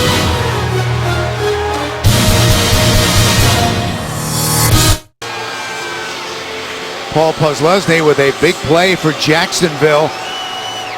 And the Jaguars have it after the interception. 1st and 10 from their own 30 with the lead, 27-20. Just under 14 minutes left to play. Parmalee alone in the backfield. Henne will throw on 1st down. It's sacked. And finally, the Texans able to get that pass rush going. J.J. Watt now with 11 and a half sacks on the season. And this is a jailbreak from right down inside. Working right on the left tackle. Eugene Monroe. And man, that's a big quick hit on the quarterback. And then Henne's going to be thinking about that one. J.J. Watt, a candidate for Defensive Player of the Year for his play through the first 2/3 of the season. 2nd and 16. And this is going to be offsides on the Texans as well. Now they move. False start is the call. Still 2nd down. And let's check in with JB and Coach Cowher for an update on Cleveland and Dallas. Dallas narrowing the gap. Yeah, down 13-0 at the half. Felix Jones takes this over from 2 yards out, and Dallas 10 unanswered in the second half. Into the fourth quarter, still trailing Cleveland 13-10. 13:23 and counting left in regulation. Bill and Steve. Thank you, guys. The Browns looking for their first win on the road in more than a year. Jacksonville trying to win here in Houston for the first time since 2009. 2nd and 21 after the sack. Almost intercepted by Kareem Jackson on the pass intended for Blackmon. Well, Henne tried to fit it in. It was good coverage by Jackson. As Blackmon breaks to the sideline, Jackson undercuts it and just really drops it. That was underthrown by Henne. And Jackson undercut it, got both hands on it, and dunked it off his face mask. And Henne lucky that wasn't picked off. When you see a quarterback do that, it's kind of easy to understand why he misses a throw by a foot down the field when he's got guys like that draped on him. And a timeout before the snap. Henne will head to the sidelines, 3rd and 21. Jacksonville leads it by a touchdown. The NFL on CBS is sponsored by Audi. Truth in engineering. K Jewelers, the #1 jewelry store in America. Every kiss begins with K. And by the Samsung Galaxy S3. The next big thing is here. On their feet here in Houston. After the timeout, 3rd and 21 for Jacksonville. Henne, lots of time. Caught at midfield by Blackmon. Still on his feet, Justin Blackmon. Wow! During the last timeout, we were talking about how conservative we thought the Jacksonville Jaguars might be with a touchdown lead. Their defense playing pretty good against a tough Houston offense, and Jacksonville doesn't bat an eye and goes deep down the middle to their #1 draft pick, and he pulls this in like it's nothing. Wow! Breaks a tackle, and it's off to the races. The rest of the receiving corps jumping in line, helping him out. What an enormous play. 81 yards on 3rd and 21. Scobee on to try the extra point. And Jacksonville extends their lead over the 8-1 Houston Texans. Blackmon, 221 yards. Welcome to the National Football League. Justin Blackmon came in averaging just under 28 yards a game. Today, 221 on 6 receptions. There were people starting to question his work ethic, whether or not the Jaguars had made a mistake moving up to #5 to take him, the 2-time college receiver of the year at Oklahoma State. But he has announced himself today against the Texans. Martin looking for another good return. The Texans, who are back on their heels, could use it. But he's brought down just short of the 24. And let's take a look at Justin Blackmon's day. And you see there, none of these is, simple catches down around his legs on this one. This one's up high, pitches it. That led to a field goal. This, of course, the touchdown we just saw a moment ago. All those coming from Chad Henne. Meanwhile, there was a flag on the kick, and it was against Jacksonville. I guess, and this is something Mike Mularkey's going to have to address this week. And I guess I'll just go on record. If Chad Henne doesn't start at quarterback next week, I think they're crazy. I think the spark he's given them and what he's shown in the pocket and his ability to handle this offense coming off the bench without a week of work and having watched Blaine Gabbert get ready, I think it says a lot about his readiness to lead this offense. There's Gabbert on the sideline with Henne. He's offsides on Jacksonville, so they're going to re-kick. Chad Henne, of course, 4 seasons in Miami, came in when Blaine Gabbert re-injured his shoulder last week at Jacksonville on their only touchdown drive of the night against Indianapolis. But today he's over 300 yards, 14 of 20 for 331, and now 4 touchdown passes. And I think Mike Mularkey has a quarterback controversy on his hands.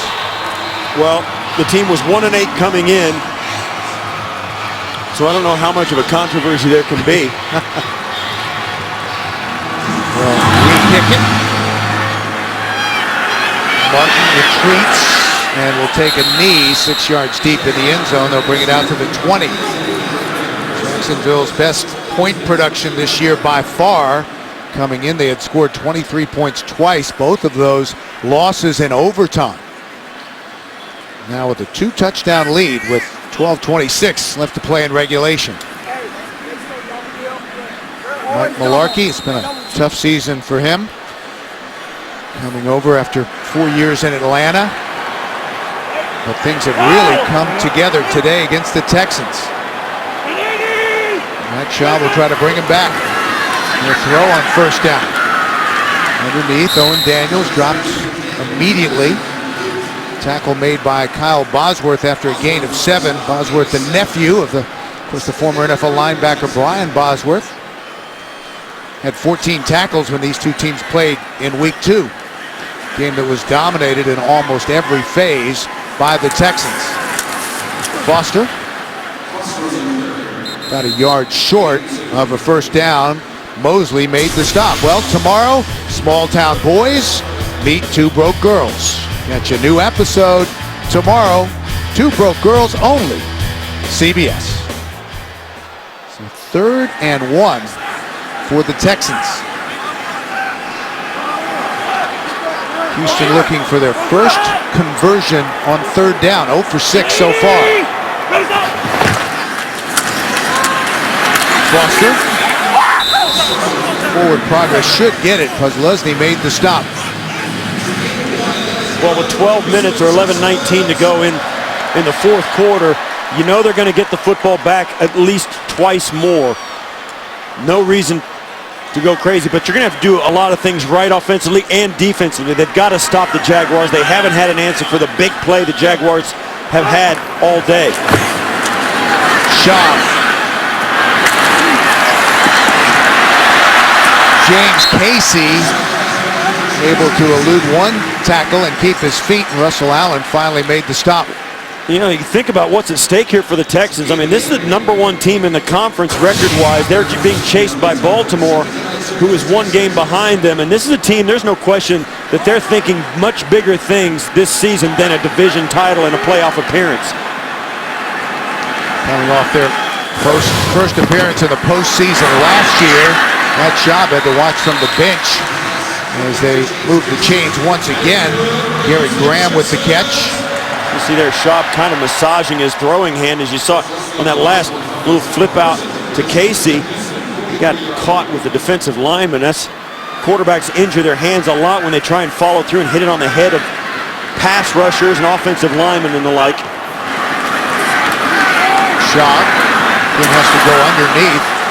Graham into Jacksonville territory. About 2 yards short of a first down. That was good for 8 yards. You see here, this is why Houston is also so good. They come back and they can beat you just throwing the football. They can beat you just running the football. And they can certainly beat you when they can do both with the game plan. Now this, with 2 touchdowns down in the 4th quarter, may take the running game out of it a little bit. Schaub back to the same spot. Down to the 43-yard line. Again, it's Graham.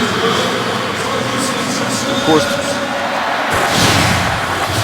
Garrett Graham, who played with J.J. Watt at Wisconsin. There's the area they're working, just getting receivers right in between the hashes.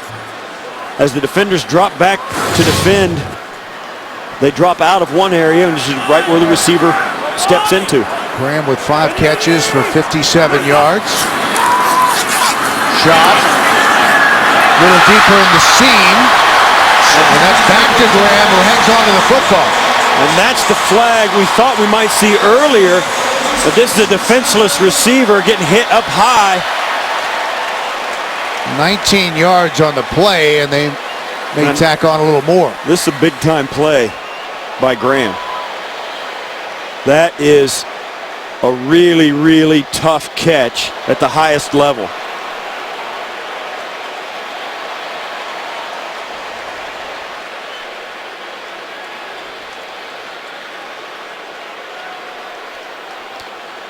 Committee meeting by the officials. Clock stops with 9:03 left to go in regulation. Right down the middle of the football field. Watch, he catches it up high, and that's an easy call. Helmet defense against the receiver. At least half the distance to the goal line.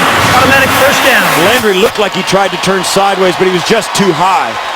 And that was an easy call for the official, and I'll tip my hat to Landry. He did not maliciously go in and try and go helmet to helmet. He did try to hit him with the shoulder and the side of his body, but it was just at the wrong angle. And I think that's a lot to ask of a defender, and that's why when the rule came out, they were kind of complaining about it because he tried to do everything right, and it ended up in a penalty anyway.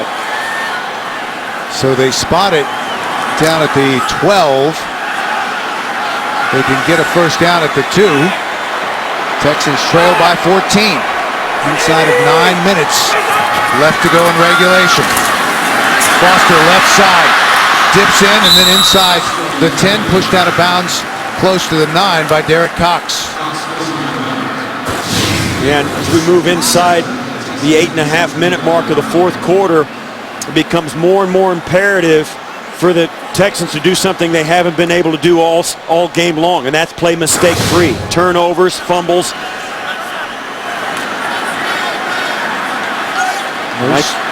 I think their entire playbook is open right here, runs and passes. No sense of urgency from Houston. Empty backfield. 2nd and 7. Get a first down at the 2. Andre Johnson. He's going to be about a yard short.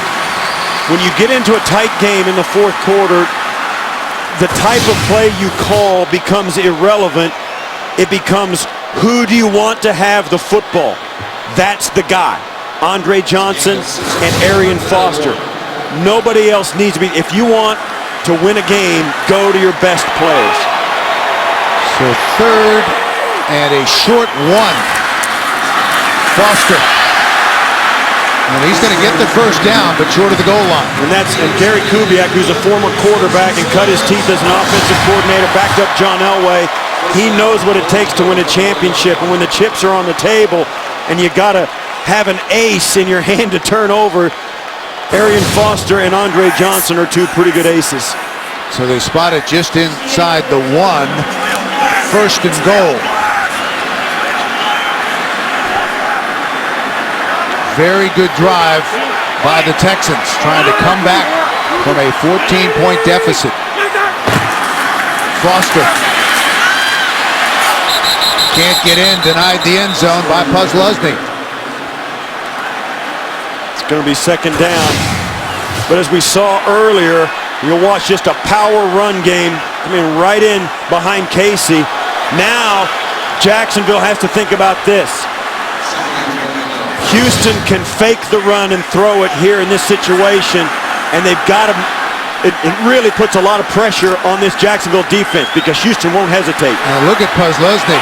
He has had a great game. Blood on his face. 2nd and goal. Foster. No. Oh, he dropped the ball. No, we're calling him down. The ball came loose late. Just short of the goal line once again. As you see, Selvey ends up with it in the end zone, but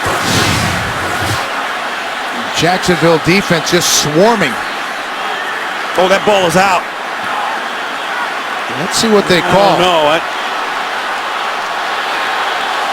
to me, that ball comes loose right there, and he's not. It didn't seem down to me. That's a very close call. There'll be no challenge and no review. 3rd and goal. Schaub. Touchdown. Garrett Graham all alone. He slipped free. And that play was set up by those 3 hard runs to begin that series on 1st and goal. 3 hard runs to Arian Foster. They didn't get in. You see what it did to Posluszny. Bloodied his face.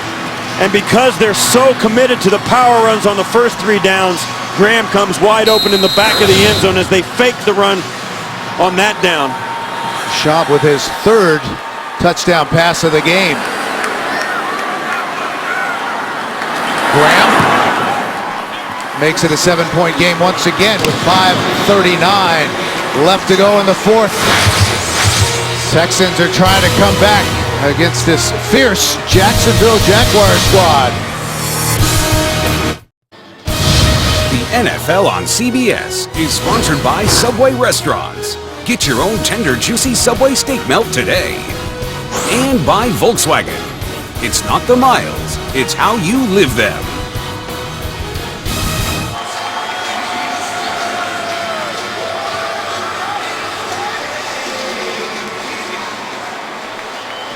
Posluszny a moment ago, blood streaming from the bridge of his nose, trying to stop the bleeding.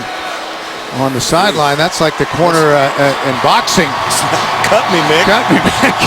Posluszny has had a great game and left it all out on the field and maybe a little more. Jacksonville up by 7. Jennings brought down hard after a nice return just across the 30. Well, last week Phil Simms questioned whether Eli was an elite quarterback. This week it's Luck versus Brady in the spotlight on NFL Monday QB. That's tomorrow at 6:30 Eastern, only on CBS Sports Network, the 24-hour home of CBS Sports. Graham with the touchdown catch, culminating a 14-play drive. Graham had 5 catches, no drive, including the touchdown. Parmalee, who has played well. Brady James made the stop. And once again, let's check in with JB and Coach Cowher for the latest on Cleveland and Dallas. Dez Bryant. Yeah, about 2 halves. Second half right here at 17 unanswered points. 28-yard touchdown pass. Dez Bryant, 17-13. Dallas leads. About 6 minutes to go in the fourth. Career best receiving yards for Bryant, 124. Back to Bill and Steve.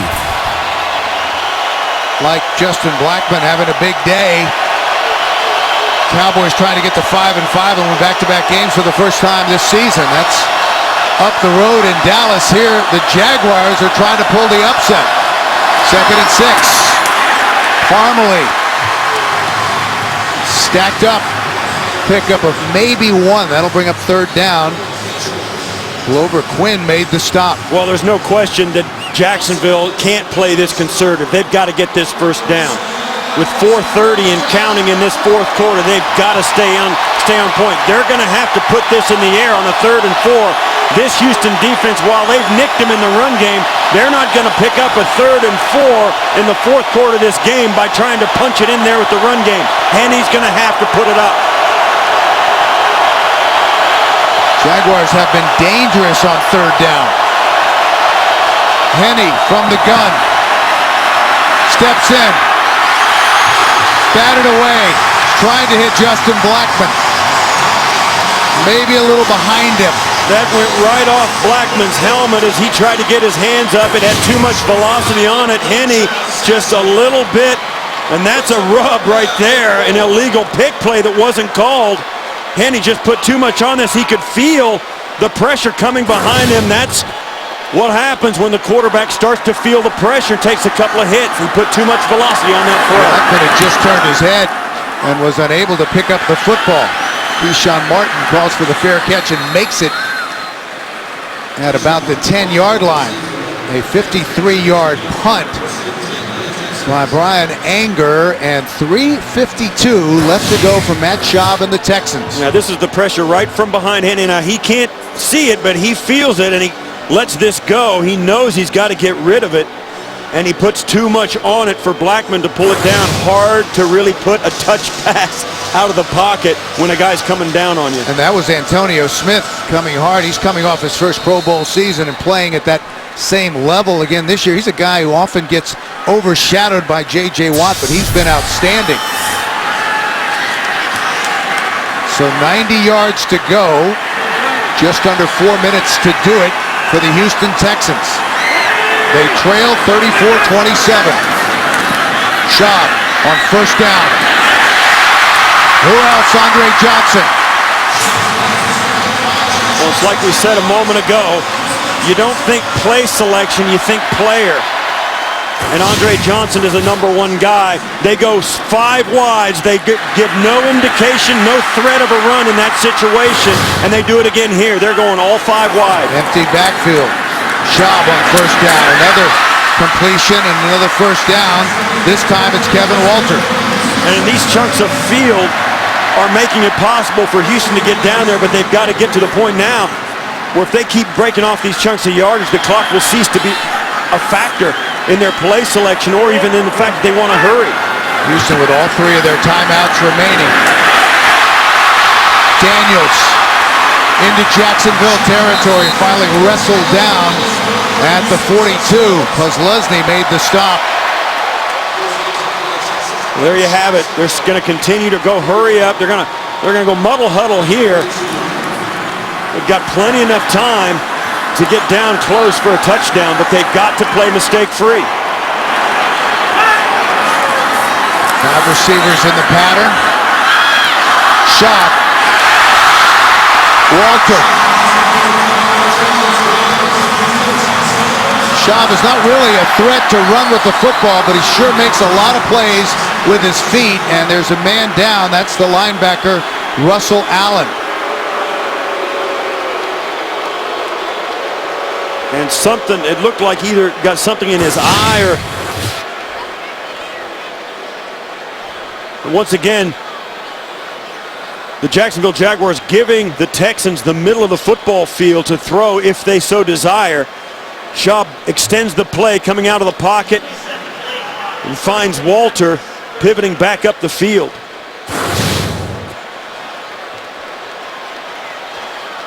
.221 left in the fourth.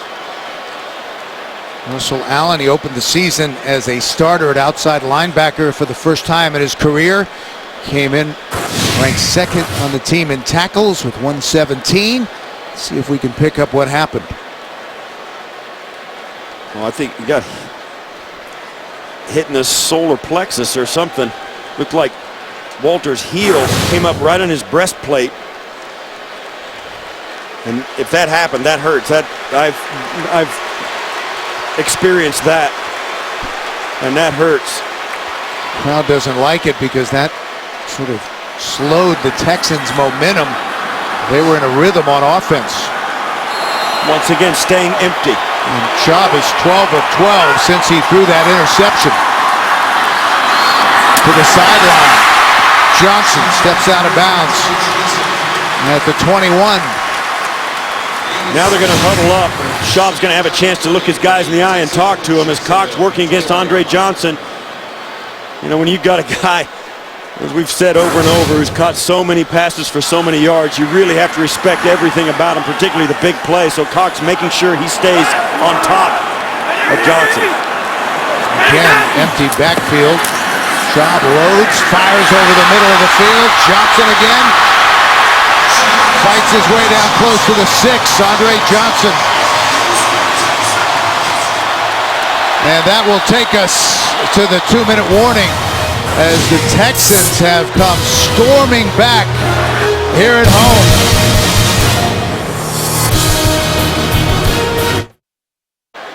Back in Houston, where, as you can see, there's a Jacksonville player, William Middleton, down on the field. The nickelback for Jacksonville. Let's see if we can pick up what happened, Steve. Well, late in the play, he comes in to clean up on the tackle on Johnson, and he hits his own teammate, defensive teammate.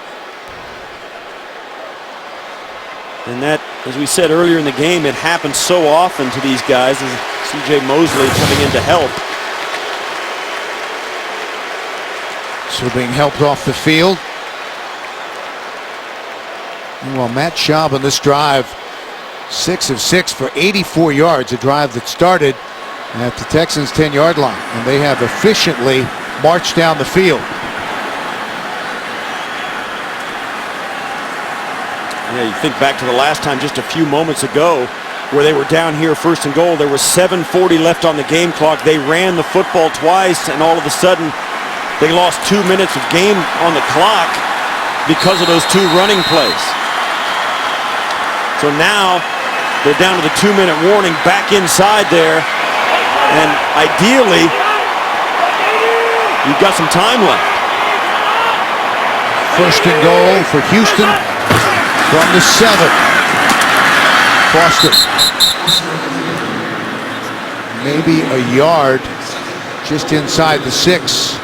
Once again, I think right now, the way they're going, they are kind of going no huddle, but their ability or their desire to run the football, it tells me they want to score a touchdown with no time left on the clock. Great action for Schaub.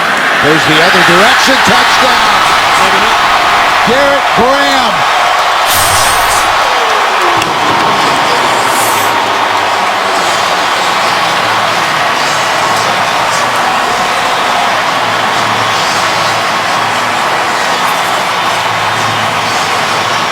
And Garrett Graham has been the ace in the hole for the Houston Texans. 8 catches, 82 yards, and that his second touchdown reception of the game. Well, they've been totally unsuccessful running the football down close against Jacksonville, and that play action once again works to perfection. Shayne Graham on to tie it up. And the Texans come storming right back. 34-34 as Chad Henne gets ready to go back to work. Shove the play action pass to Foster from the opposite side on the line of scrimmage all the way across. Graham just sneaks out, catches it, and turns into the end zone. Just gets lost in coverage coming all the way across the formation. Schaub, as always, looks one way and throws the other.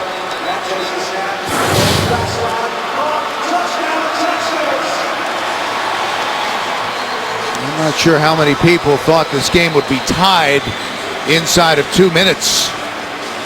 We've had some big upsets in the National Football League. Arizona over New England in week 2. Missed 42-yard field goal try late.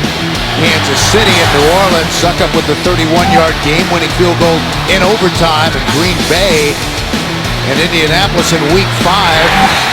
Reggie Wayne, 4-yard touchdown pass from Andrew Luck with 35 seconds left to beat the Packers.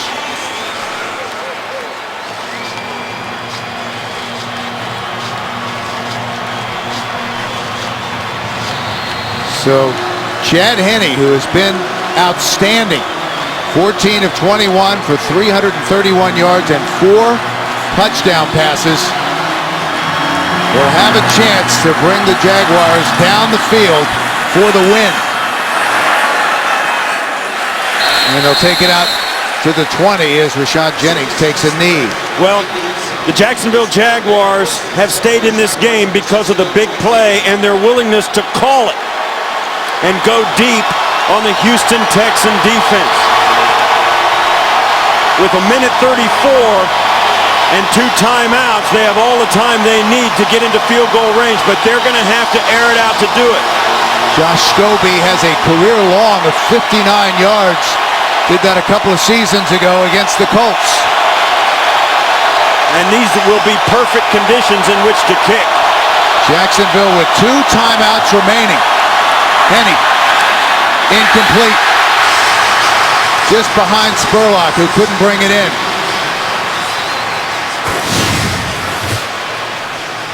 Spurlock right there working,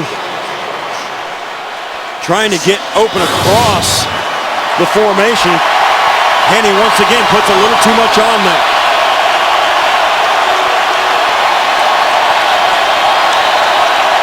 Telling everyone to play. That's what's tough about having your backup quarterback. He doesn't run the 2-minute offense generally. Incomplete. Blackmon was the intended receiver. That'll bring up 3rd down. Once again, Houston's going to bring some pressure.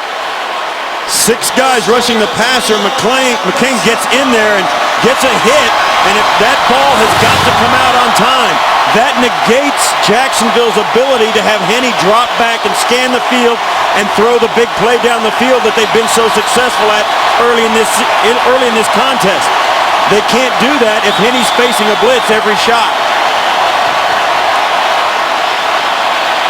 The officials are huddling because the stadium clock may have kept going and they might have to reset the time. Yeah, they're going to have a huddle about how much time the official time is kept on the field. We are checking on the accuracy of the game clock. Well, if the clock says 0-0, it's inaccurate.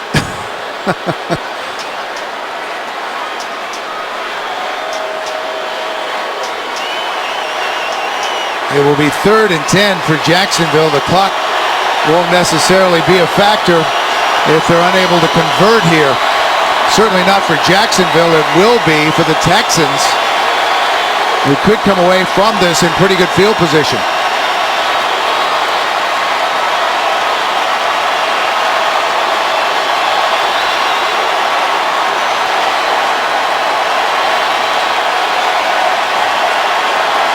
Clock showing 1:30 at the moment.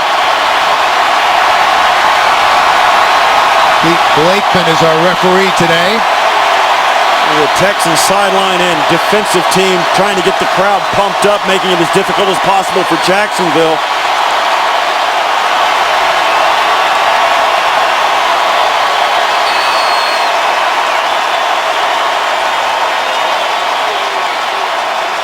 Jacksonville going incompletion on their first 2 downs, which stopped the clock, which makes it so the Texans could keep their timeouts intact. Still have 3 timeouts.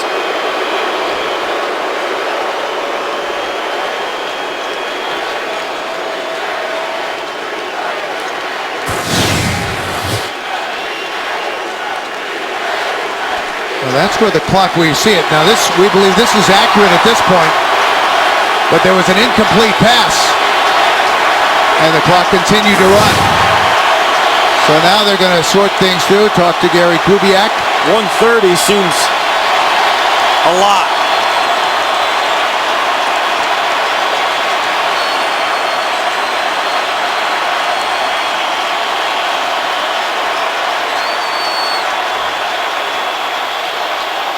There's a situation. The game clock in the north end zone is not functioning.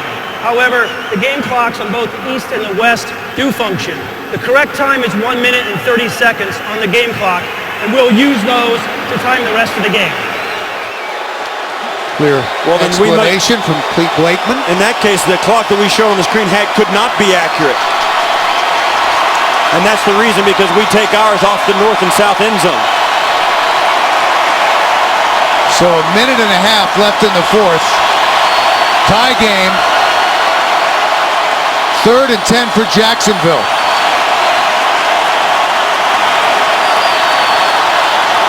J.J. Watt is ready.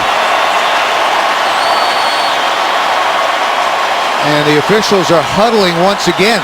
Well, there's no question that it's given both clubs a chance to confer on the sidelines about what's going to happen next. So both clubs should have their defensive call and their offensive play selection ready to go. But momentum, I mean, this is really difficult for a player. I mean, you just had 2 great defensive plays for the Houston Texans. Now everything stops. You kind of calm down. You get the crowd into a frenzy. They get tired of cheering and quiet down again. They set the game clock to 1 minute and 25 seconds. 1 minute, 25 seconds. So they make an adjustment of 5 seconds. So 1:25 left in the fourth. And here we go.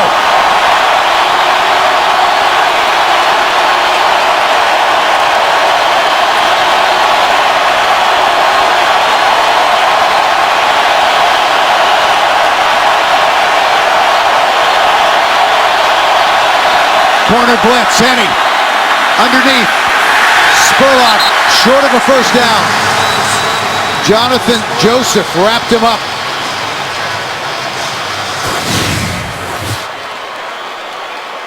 Well, this forces Houston to take their timeout, stop the clock, and you've got to, I mean, this is a catch, and you'd think Spurlock's got to find a way to get that first down, either go past the sticks to catch it or not. But now you force Anger to punt, and you can bet he's going to put every little bit of himself into this punt to try and get it all the way out of the end zone. Keshwan Martin has had some good returns, but Anger's had some good punts. One critical thing here is this. The only way that Jacksonville can get burned on this play is if he outkicks his coverage and they give up the big plays. He may kick this along the sidelines. End over end, relatively short kick. Martin brought down at around the 35. That was a 43-yard punt and a 6-yard return. Well, now it's a minute 7 with 2 timeouts left for Matt Schaub. They've got to get to the 35-yard line. That is very doable. And Jacksonville has got to be cringing at the fact they couldn't get a first down a moment ago. Houston 2 timeouts, 1:07 remaining in regulation. Outstanding field position for Houston in this situation. Empty backfield. Schaub has been brilliant since the interception. Walks it. Caught by Andre Johnson.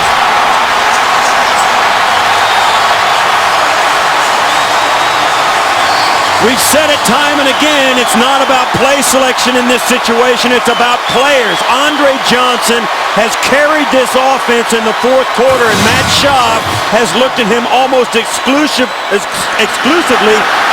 in early situations and crucial situations on these drives. He hasn't scored the touchdowns, but he's made the plays that have set him up. And a huge game for Andre Johnson, who's over 200 yards as they keep it on the ground to Foster.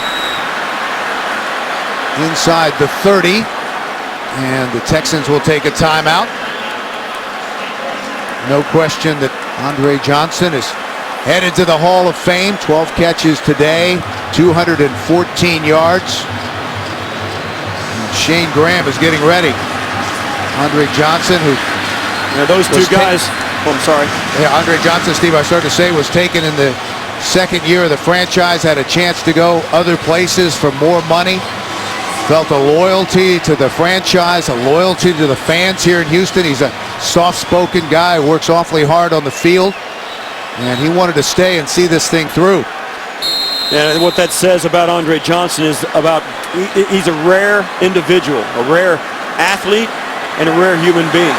And I think the fans here in Houston appreciate him greatly for those attributes. 16 straight completions for Schaub. Johnson, a career high 214 yards. Again, on the ground. Foster down inside the 25 to the 24. DeJuan Landry finally brought him down. And as we said, as you look at Andre Johnson, and you just witnessed Arian Foster carry the football once again, those are the guys this team leans on no matter what. When it comes down to crucial moments in the game, those guys have their hands on the football. And they will stop the clock with 5 seconds remaining in regulation. Put it on the leg of this man, Shayne Graham. Houston trying to keep that position for the next month and a half. Trying to move their record to 9-1. They'd love to have home field advantage throughout the postseason. And as all of us try to be clairvoyant when we talk about the NFL, Houston, think about the championship game. If it came to the top teams in the conference, would the Texans rather play inside this building, or do you want to go to Baltimore, Maryland, and walk into that building and play the Ravens in that field? That's what's at stake in every game as we close out this season, the second half. From 42 yards out. And we may have had movement before the snap. And we had a whistle, so that kick will not count. And if that's a penalty, they're going to try and decipher who this is on. This is critical.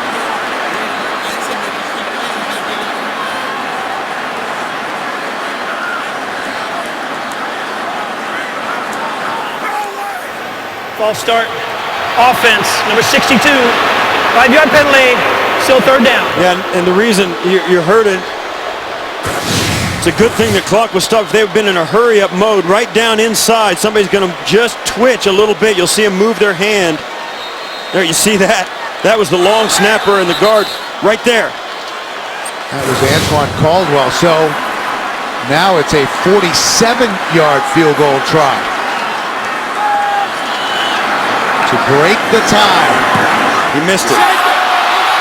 Didn't have a chance, a knuckler. And we are going to go to overtime. That was not even close. He shanked that one, hooked it, knuckleballed it. It didn't look like anybody touched it. It looked like it came off poorly. I think he just mishit it badly. And you wonder how much that 5 extra yards had to do with the psyche of Shayne Graham and trying to put a little bit extra behind the football. He missed the net. As they called the illegal procedure penalty a moment before, they went ahead and went through the operation. He hit that 37-yarder like it was nothing. Only his 3rd missed field goal of the season, one of the most accurate kickers in NFL history. So let's take a look at the overtime rules. One 15-minute quarter. If the score is tied after each team's first possession, the next score will win. 2 timeouts per team. Booth reviews only. No challenges. A TD or a safety on the first possession wins the game. Football here. Overtime situation. We're going to play up to one 15-minute period of time. You're both going to have an opportunity to possess the ball, except if the first team on offense scores a touchdown, then the game's over. Or if we have a defensive safety, the game will be over. You're each going to have 2 timeouts, and all replays will be initiated upstairs. Okay? Good? Good? Okay. Again, good point. Head is the helmet. The T is for tails. Head is the helmet. T is for tails. Jacksonville, it's your call. Heads is the call. It is tails. Houston wins. You want the ball. Which way you want to kick? You want to kick that way. Kick that way. Okay. Houston wins the toss and will receive. Good luck, gentlemen. So the Texans will have the football to start the overtime period. And after the missed field goal try by Shayne Graham, we end regulation tied at 34. Here in Houston, Jacksonville trying to win for the first time here at Reliance Stadium since 2009. Texans will have the football to start overtime. A lot of terrific storylines in this game. Tough physical contest, lots of offense. And we end the fourth quarter tied at 34. Chad Henne came on early for Blaine Gabbert, 15 of 24 for 339 yards and 4 touchdowns. And the rookie Blackmon, 6 receptions for 221 yards. Martin thinks about it, takes a knee. So they'll bring it out to the 20, and that's where the Texans will go, trying to move their record to 9-1, 1st and 10. The interesting thing, you talk about how this game ended, and it was with Houston going 5 wide, empty backfield down the football field. Had great success doing it. Do they go back to with a running back, threaten Jacksonville with the running game, or do they stick with what's been working lately, and they're going to leave Arian Foster in the backfield and threaten them with the running game and go 3 wides? The Texans with 32 first downs in regulation. Schaub. Johnson with a nice little move and out across the 30 to the 31. That'll be a first down. Continuing to add to his total. You see the pressure, and this is one of the reasons why Houston Texans and their fans are so excited about this season. When things get rough, they've got dependable, proven players they can put the ball in the hands of and expect results. 17 straight completions for Schaub, and the streak is broken as he tried to go underneath to Graham and incomplete. But Matt Schaub for the day, 35 of 44 for 423 yards. Once again, play action with a bootleg out away from the pursuit. Gives him plenty of time to throw that football. Take a look at the 2 receivers. Justin Blackmon, a breakthrough game. The rookie out of Oklahoma State. Andre Johnson doing once again what we've seen him do so often. These 2 teams have combined for over 900 yards of offense. Schaub on 2nd down. Foster dives forward, close to a first down, but looks like he's about a yard short. Yeah, once again, Schaub just dumping the football right into the middle of the defensive formation. They're such a threat to go deep, and neither team wants to get beaten by the big play, so I think they're retreating just with a little bit of extra haste, and it's leaving the middle of that defense vulnerable, and Schaub's taking advantage of it. 3rd and 1. First possession in the overtime period. Oh, wow, he got it. Somehow able to keep his feet and gets the first down by about a yard. Once again, he's one of those proven veteran players. You put the ball in his hands, and you get results. Foster and Johnson, the 2 guys of this offense, when this game has gotten tight, when it's gotten down to the end, and now in overtime, those 2 guys really are the only 2 guys it looks like they're willing to throw the football to. Foster 25 carries for 62 yards. Schaub, short drop. underneath to midfield. Owen Daniels, who missed last week with a back injury. Once again, the vulnerable middle of the defense being exposed, and Schaub perfectly willing to find his dependable tight end right in the middle. 6 catches for Daniels, 57 yards. 2nd and 1. Spotted right at midfield.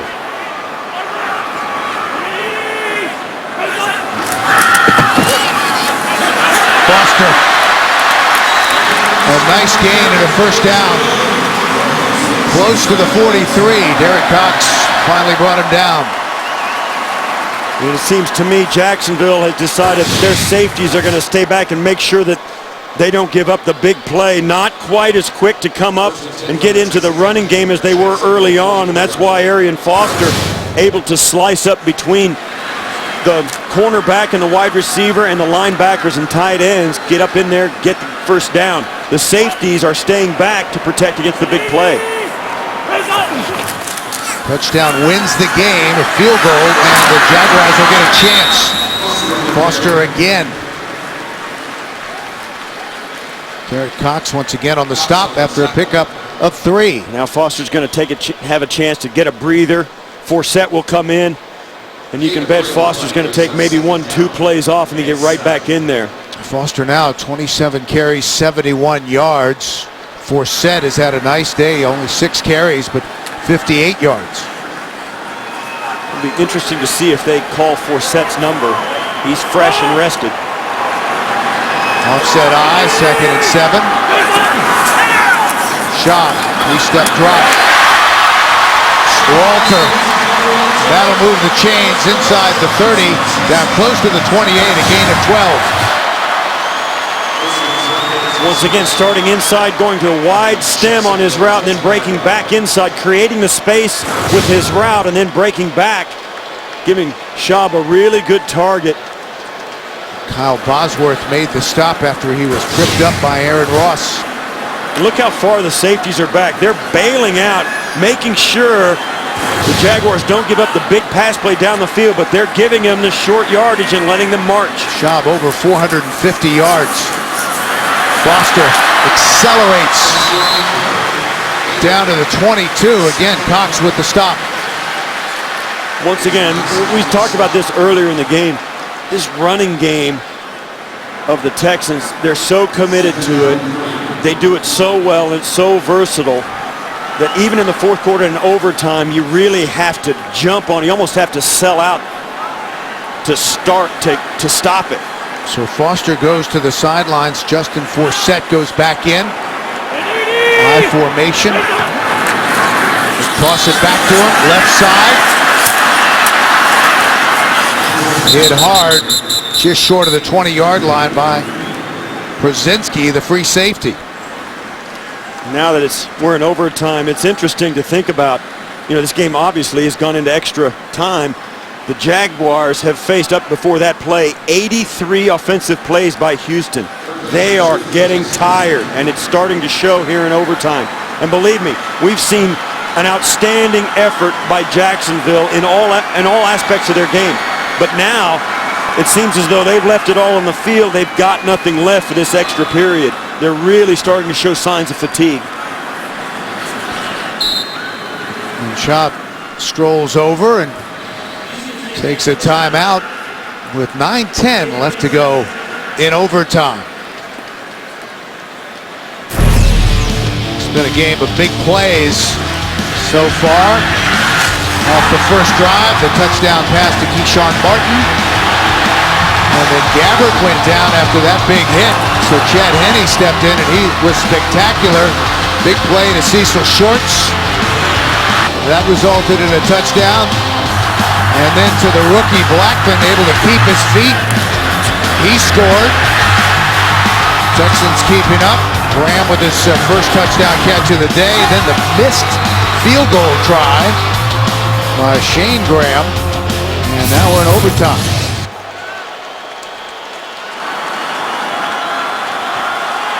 Very balanced on this drive. 5 rushes, 5 passes, 59 yards, facing 3rd and 2. Schaub to the end zone. The receiver fell down, looking for a flag. He did. He got pulled down and the flag came in. There was no question. And it was a good job by Aaron Ross. Not good that he got smoked on the outside, but it was a smart play to pull Keshwan Martin to the ground and not let him get loose. That was a touchdown for the Houston Texans, and Ross did the right thing, a veteran thing. He'd gotten beat, but he wasn't going to lose the game.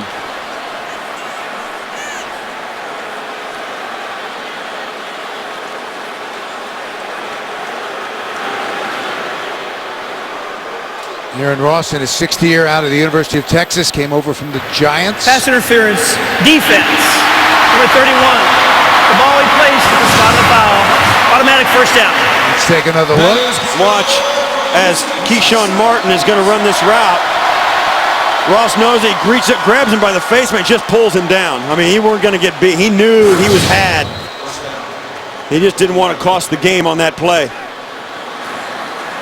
So remember, a touchdown ends it. A field goal, and Jacksonville will get a chance. Foster, the deep back. Walter in motion. Schaub lost it. Just out of the reach of Owen Daniels, who tried to adjust to the football, but couldn't bring it in. Such a tough route to complete because, as you saw, Schaub has got to release it very, very early. When there, the ball's in the air before Daniels actually establishes an angle. So Schaub kind of picks where he thinks Daniels is going to come out. Daniels comes out a little different, can't make the adjustment. So that'll bring up 2nd and goal. Texans would like to end it right here. First possession of the overtime period, but a touchdown will win it. Pump fake. Goes to the other side to Foster, trying to get him in space.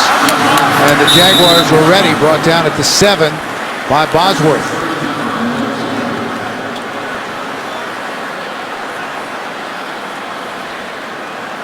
That'll bring up 3rd and goal. There's Andre Johnson on the quick slant. What you can't see is the safety right there as the camera pans back across. The safety was there waiting on him, which is why he stopped and didn't go back and continue inside. But there, you can bet the attention of this Jaguar defense is firmly focused on number 80 and number 23. And they'll go empty backfield. 5 receivers in the pattern. Schaub guns it. Andre Johnson, the intended receiver, and Derek Cox made a great play. He certainly did. Deliberate back shoulder throw. Watches Cox is following, gets his eyes around, turns towards him, and gets his hand in right where it needed to be to break that up. That's well defended by Cox, who took the bad penalty when he didn't want to give up the touchdown. It ends up he gives his team a chance to stay alive and force the field goal opportunity.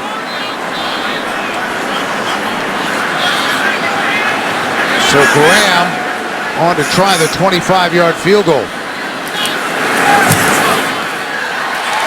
And he gets that one. So that means Jacksonville will get an opportunity. 8:10 left in the overtime period. Both quarterbacks have been brilliant today. One of the aspects that has come about with these new overtime rules is now that Jacksonville gets the football, they're in total 4-down territory. They're never gonna punt this football away. And it gives them a distinct advantage knowing that on 1st, 2nd, and 3rd down, to know that they're gonna have a 4th down to continue to try and advance the football. Conversely, the Houston Texan defense doesn't get a chance to make them punt. They're gonna have to defend every down to the bitter end to get this offense off the field. That's why there was a big debate when they put these rules into effect, that some teams maybe they would say, okay, we'll let you have the football first. But in actuality, it hasn't turned out that way. Most coaches want their hands on the football. Jacksonville defense able to stiffen when they had to. First time in NFL history with having 2 players with 200-yard receiving games. Justin Blackmon and Andre Johnson. Blackmon 6 catches, 221. Johnson a career high, 225 yards receiving on 13 catches. I have to say that's kind of neat. When you think about this statistic, since the start of the 4th quarter, The Houston Texans have run 40 offensive plays. Jacksonville, 10. That's why the Texans were able to come back. And now they put up 3 in the overtime period, and Jacksonville will get the ball. Jennings from the 3. Jennings, nice return across the 30.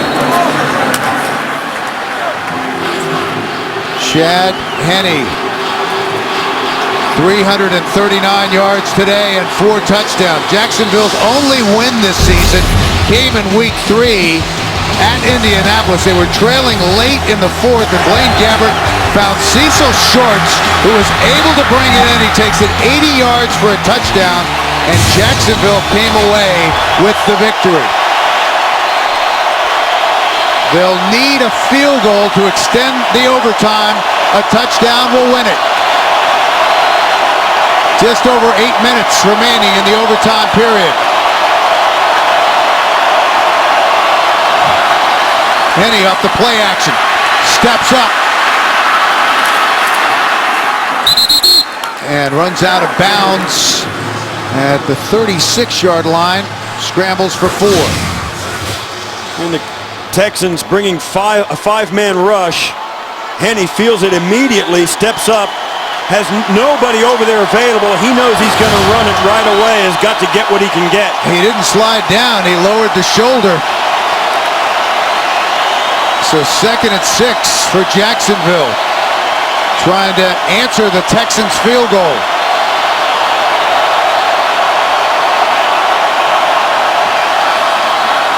Henne with time, gets rid of it.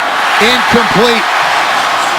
In and out of the hands of Marcedes Lewis. And there's a flag in the backfield. Back at the 27-yard line. Against the quarterback defense, number 94. It's a 15-yard penalty, automatic first down. And they'll call that on Antonio Smith. He hit the quarterback.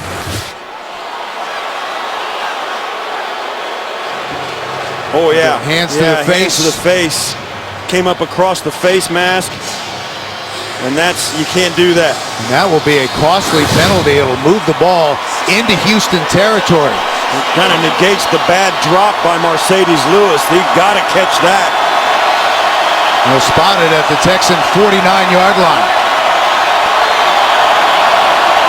Parmalee is the deep back. They'll give it to him on first down. No running room. Fights to get back to the line of scrimmage. Brady James led the charge.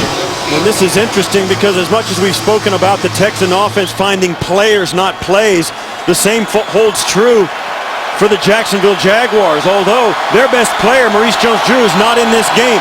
Their backup quarterback is taking the snaps, but they've got a guy that has over 200 yards receiving in Blackmon.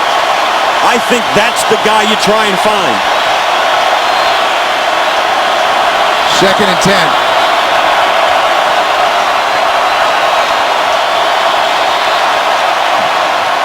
Henne batted away.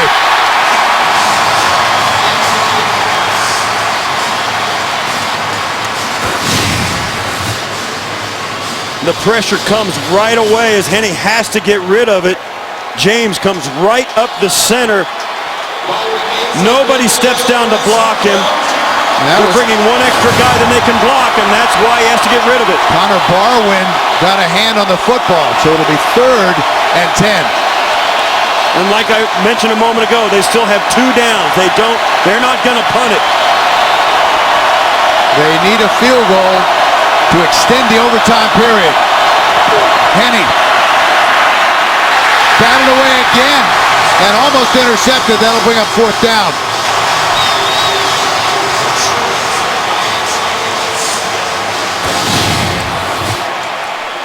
Take another look. And the Texans, although the Texans have not invented batting passes down, it seems as though they're the team in the NFL that's perfected it.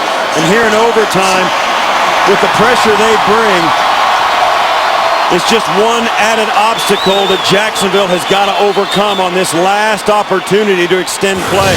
And that was Antonio Smith who got a hand on it. And So we've got a timeout on the field. It'll be 4th down for Jacksonville. They have fought hard, unable to hold a 2-touchdown lead as the Texans were able to come storming back. The last time a 1-8 team or worse beat an 8-1 team or better was back in 1986. Chargers beat the Broncos 9-3.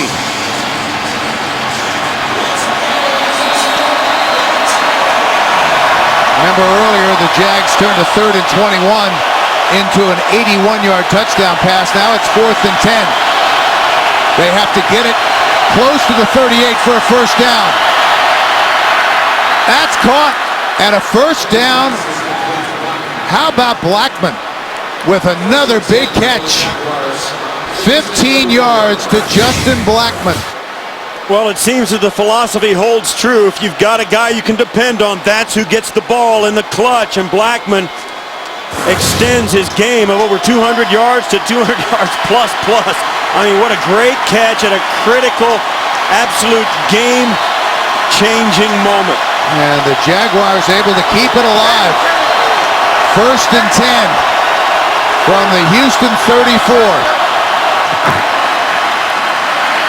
Parmalee. Lots of running room. Down inside the 10. Jalen Parmalee with a big play, finally brought down by Kareem Jackson. 28 yards on the run. They bring the extra offensive lineman. The left tackle is now over on the left. The right tackle's all the way over here on the right side, left side. They put the extra offensive lineman to the wrong side of the football, and it catches the Texans off guard. The player lined up at the right tackle was actually a tight end, and the Texans got caught. So 1st and goal from the 6. Blackmon in motion. Not that time. Parmalee runs into J.J. Watt. J.J. Watt just slices in between the tackle guard gap, and before he can step down and make the block, Guy Wimper can't get there in time to cut Watt off, and he's past him. Wow, what an explosive move inside by J.J. Watt. Touchdown ends it. A field goal, and we go on. 2nd and goal from the 10. Empty backfield for Jacksonville. Timeout, Houston. And the Texans are going to take a timeout. Houston takes their 2nd timeout. This will be a 30-second timeout.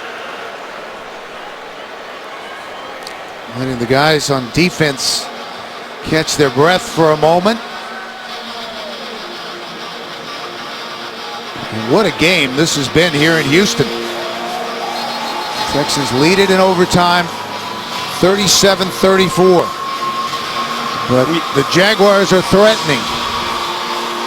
And Wade Phillips needing a timeout. They were just a little bit unsure as to the alignment and personnel on the field for Jacksonville, so they take the quick timeout to make sure they've got it ironed out as to who has who. The crucial thing for a defense here is no question the offense is going to line up, but the problem is this: if they go in motion or shift, they have a check package, and if somebody doesn't get that check, they leave a guy running free, and if they don't have the right personnel combination in the first place, they have no chance. They had to take the timeout to make sure. And now they've got confusion on Jacksonville's side in the backfield. And that's Spurlock, who's a little uncertain. They snap it anyway. Oh, they took a timeout. Well, let's see if they got it called in time. Yeah, Mike Mularkey ran down to get a timeout. There was total confusion by Henne in the backfield, trying to get the running back lined up. 2nd timeout. That'll be their final timeout. This will be a 30-second timeout. So both teams out of timeouts now in the overtime. Yeah, that was interesting. Up here is Mike Mularkey taking the timeout, and as confused as Houston was before the offensive snap a moment ago and took the timeout, that's how confused Jacksonville was when they saw Houston's defensive alignment, and they didn't want to change the play like that. Henne trying to get it done quick and couldn't because of the noise. So they'll reset on 2nd and goal.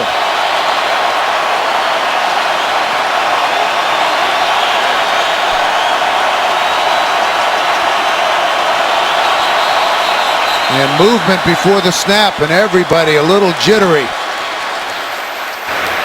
False start, offense, number 75. 5-yard penalty, still second down. That was Eugene Monroe, who has played an outstanding game against this tough Houston Texan front. Yeah, Mike Mularkey singled him out as a guy who's really played well during this really rough stretch for everybody on the team. Right here, watch as he's just going to move. Well, that's all it takes right there. He started too quickly. Think. There's Blackmon. From the 15, second and goal. Batted away again. J.J. Watt.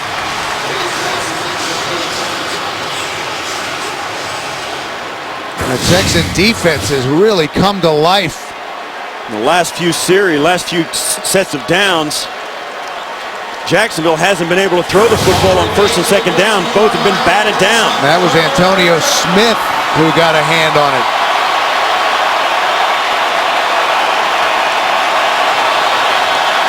Third and goal. 3 of Henne's touchdown passes have come on third down. Empty backfield. Slant behind Shorts. Incomplete. And that's going to lead to the field goal to extend overtime. Watt says no, no, no. Once again, Henne just behind. That was tipped by Watt as well. It wasn't behind the receiver. Watt yet got another piece of it. Wow. Unbelievable job by those defensive linemen of Houston. So to extend the overtime period, here comes Scobee from 33 yards out. And on we go. Scobee under pressure. Converts the field goal. We're tied at 37. 4:21 left in the overtime period. And both teams have used both timeouts. They have no reason or no way to stop the clock unless they do it by spiking it. Chad Henne, who has done a marvelous job, and so has Matt Schaub, who's thrown 50 times for 455 yards. 4 touchdowns to 1 interception. Been a spectacular day of offense. Teams over 1,000 yards, Steve, combined.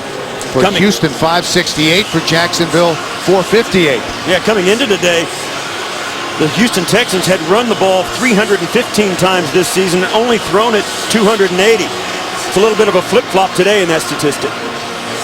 And don't forget, coming up next, Andrew Luck and the surprising Colts going for their 5th straight win. They tackled Tom Brady and the Pats, or Phillip Rivers and the Chargers challenge Peyton and the Broncos. Check your local listings for the game in your area. Patriots game is 7-7 as we're in overtime here in Houston. Keshawn Martin standing 3 yards deep. San Diego, by the way, to give you another update, they lead 7-0. Scobee boots it. Martin, and he'll take a knee 6 yards deep. He'll bring it out to the 20. Take a look at that offense today. That's a lot of plays. That is a lot of plays. 148 plays. Jacksonville giving the Houston defense, which is a very, very good defense, all they could handle today. And I think surprising a lot of people, no question, everybody in this building. So the next score wins. And remember, when these two teams met in week 2, Jacksonville set a franchise record for total yards with 117. Schaub.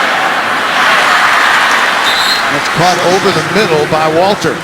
Yeah, and you think about now how the strategy has changed for Houston. They have 4 downs, they'll never punt, and all they need is a field goal to win, not to extend it. If any team scores in any fashion, they win the game from this point out. 8 yards on first down. 2nd and 2 for the Texans. Schaub to the sideline. The star Gene, his second year out of Florida Atlantic, with his third catch of the season. Now with 3:44 left, they're in 4-down territory. Now they can choose to punt it and have their defense come back out. They're not forced to take that 4th down, but they certainly have that option, particularly with 3:44, knowing they've got no more game after that. If it reaches double zeros on the clock now, this game will end in a tie. 3:44 left in overtime. Schaub. Intercepted. Derek Cox.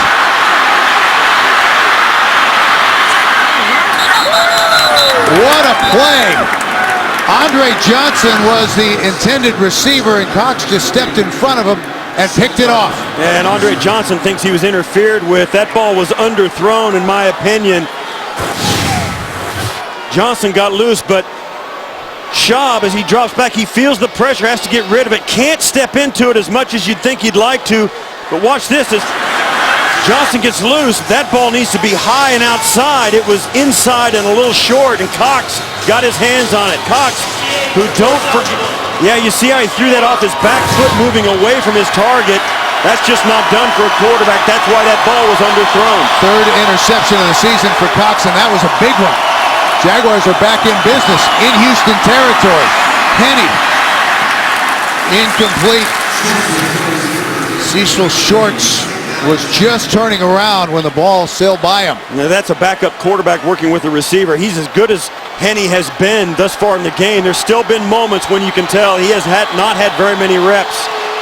But this is a moment when the Jacksonville Jaguars can, in the midst of a very rough season, make themselves feel really good about coming in and beating this football team if they can get it done. Career long for Scobee, 59 yards, is long this year, 50. Farmerly back to the line of scrimmage. I think those are conservative play calls. I don't think this run defense has shown a vulnerability in the second half that it did early in the game. I think you've got to air it out.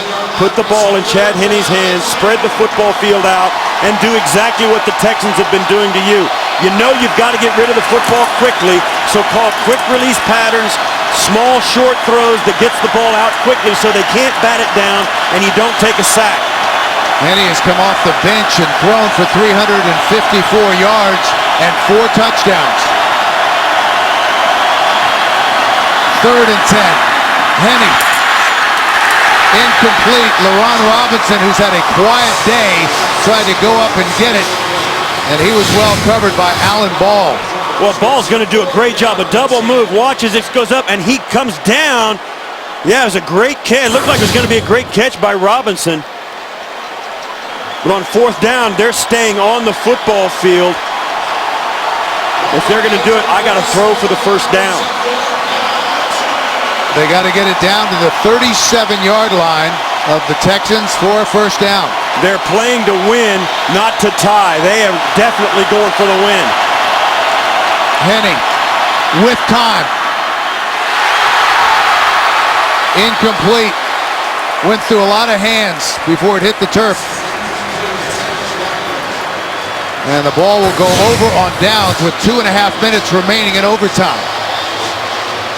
Trying to hit Blackmon, and there's just too many defenders between him and the football. You see there, 1, 2, 3, and the 4th one goes right through his hands, right through the hands of Manning, right to the turf.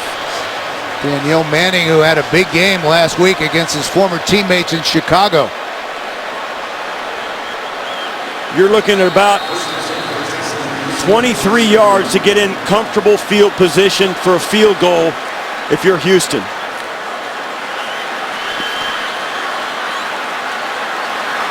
So 1st and 10 for the Texans. 2.5 minutes left to go in overtime. Schaub. That's caught by Walter. Dropped immediately into Jacksonville territory to the 48, a pickup of 5. They'll go no huddle. Once again, neither team with a timeout left here in this overtime. Texans, a field goal or a score of any kind wins it. Bubble screen to Johnson. Andre Johnson!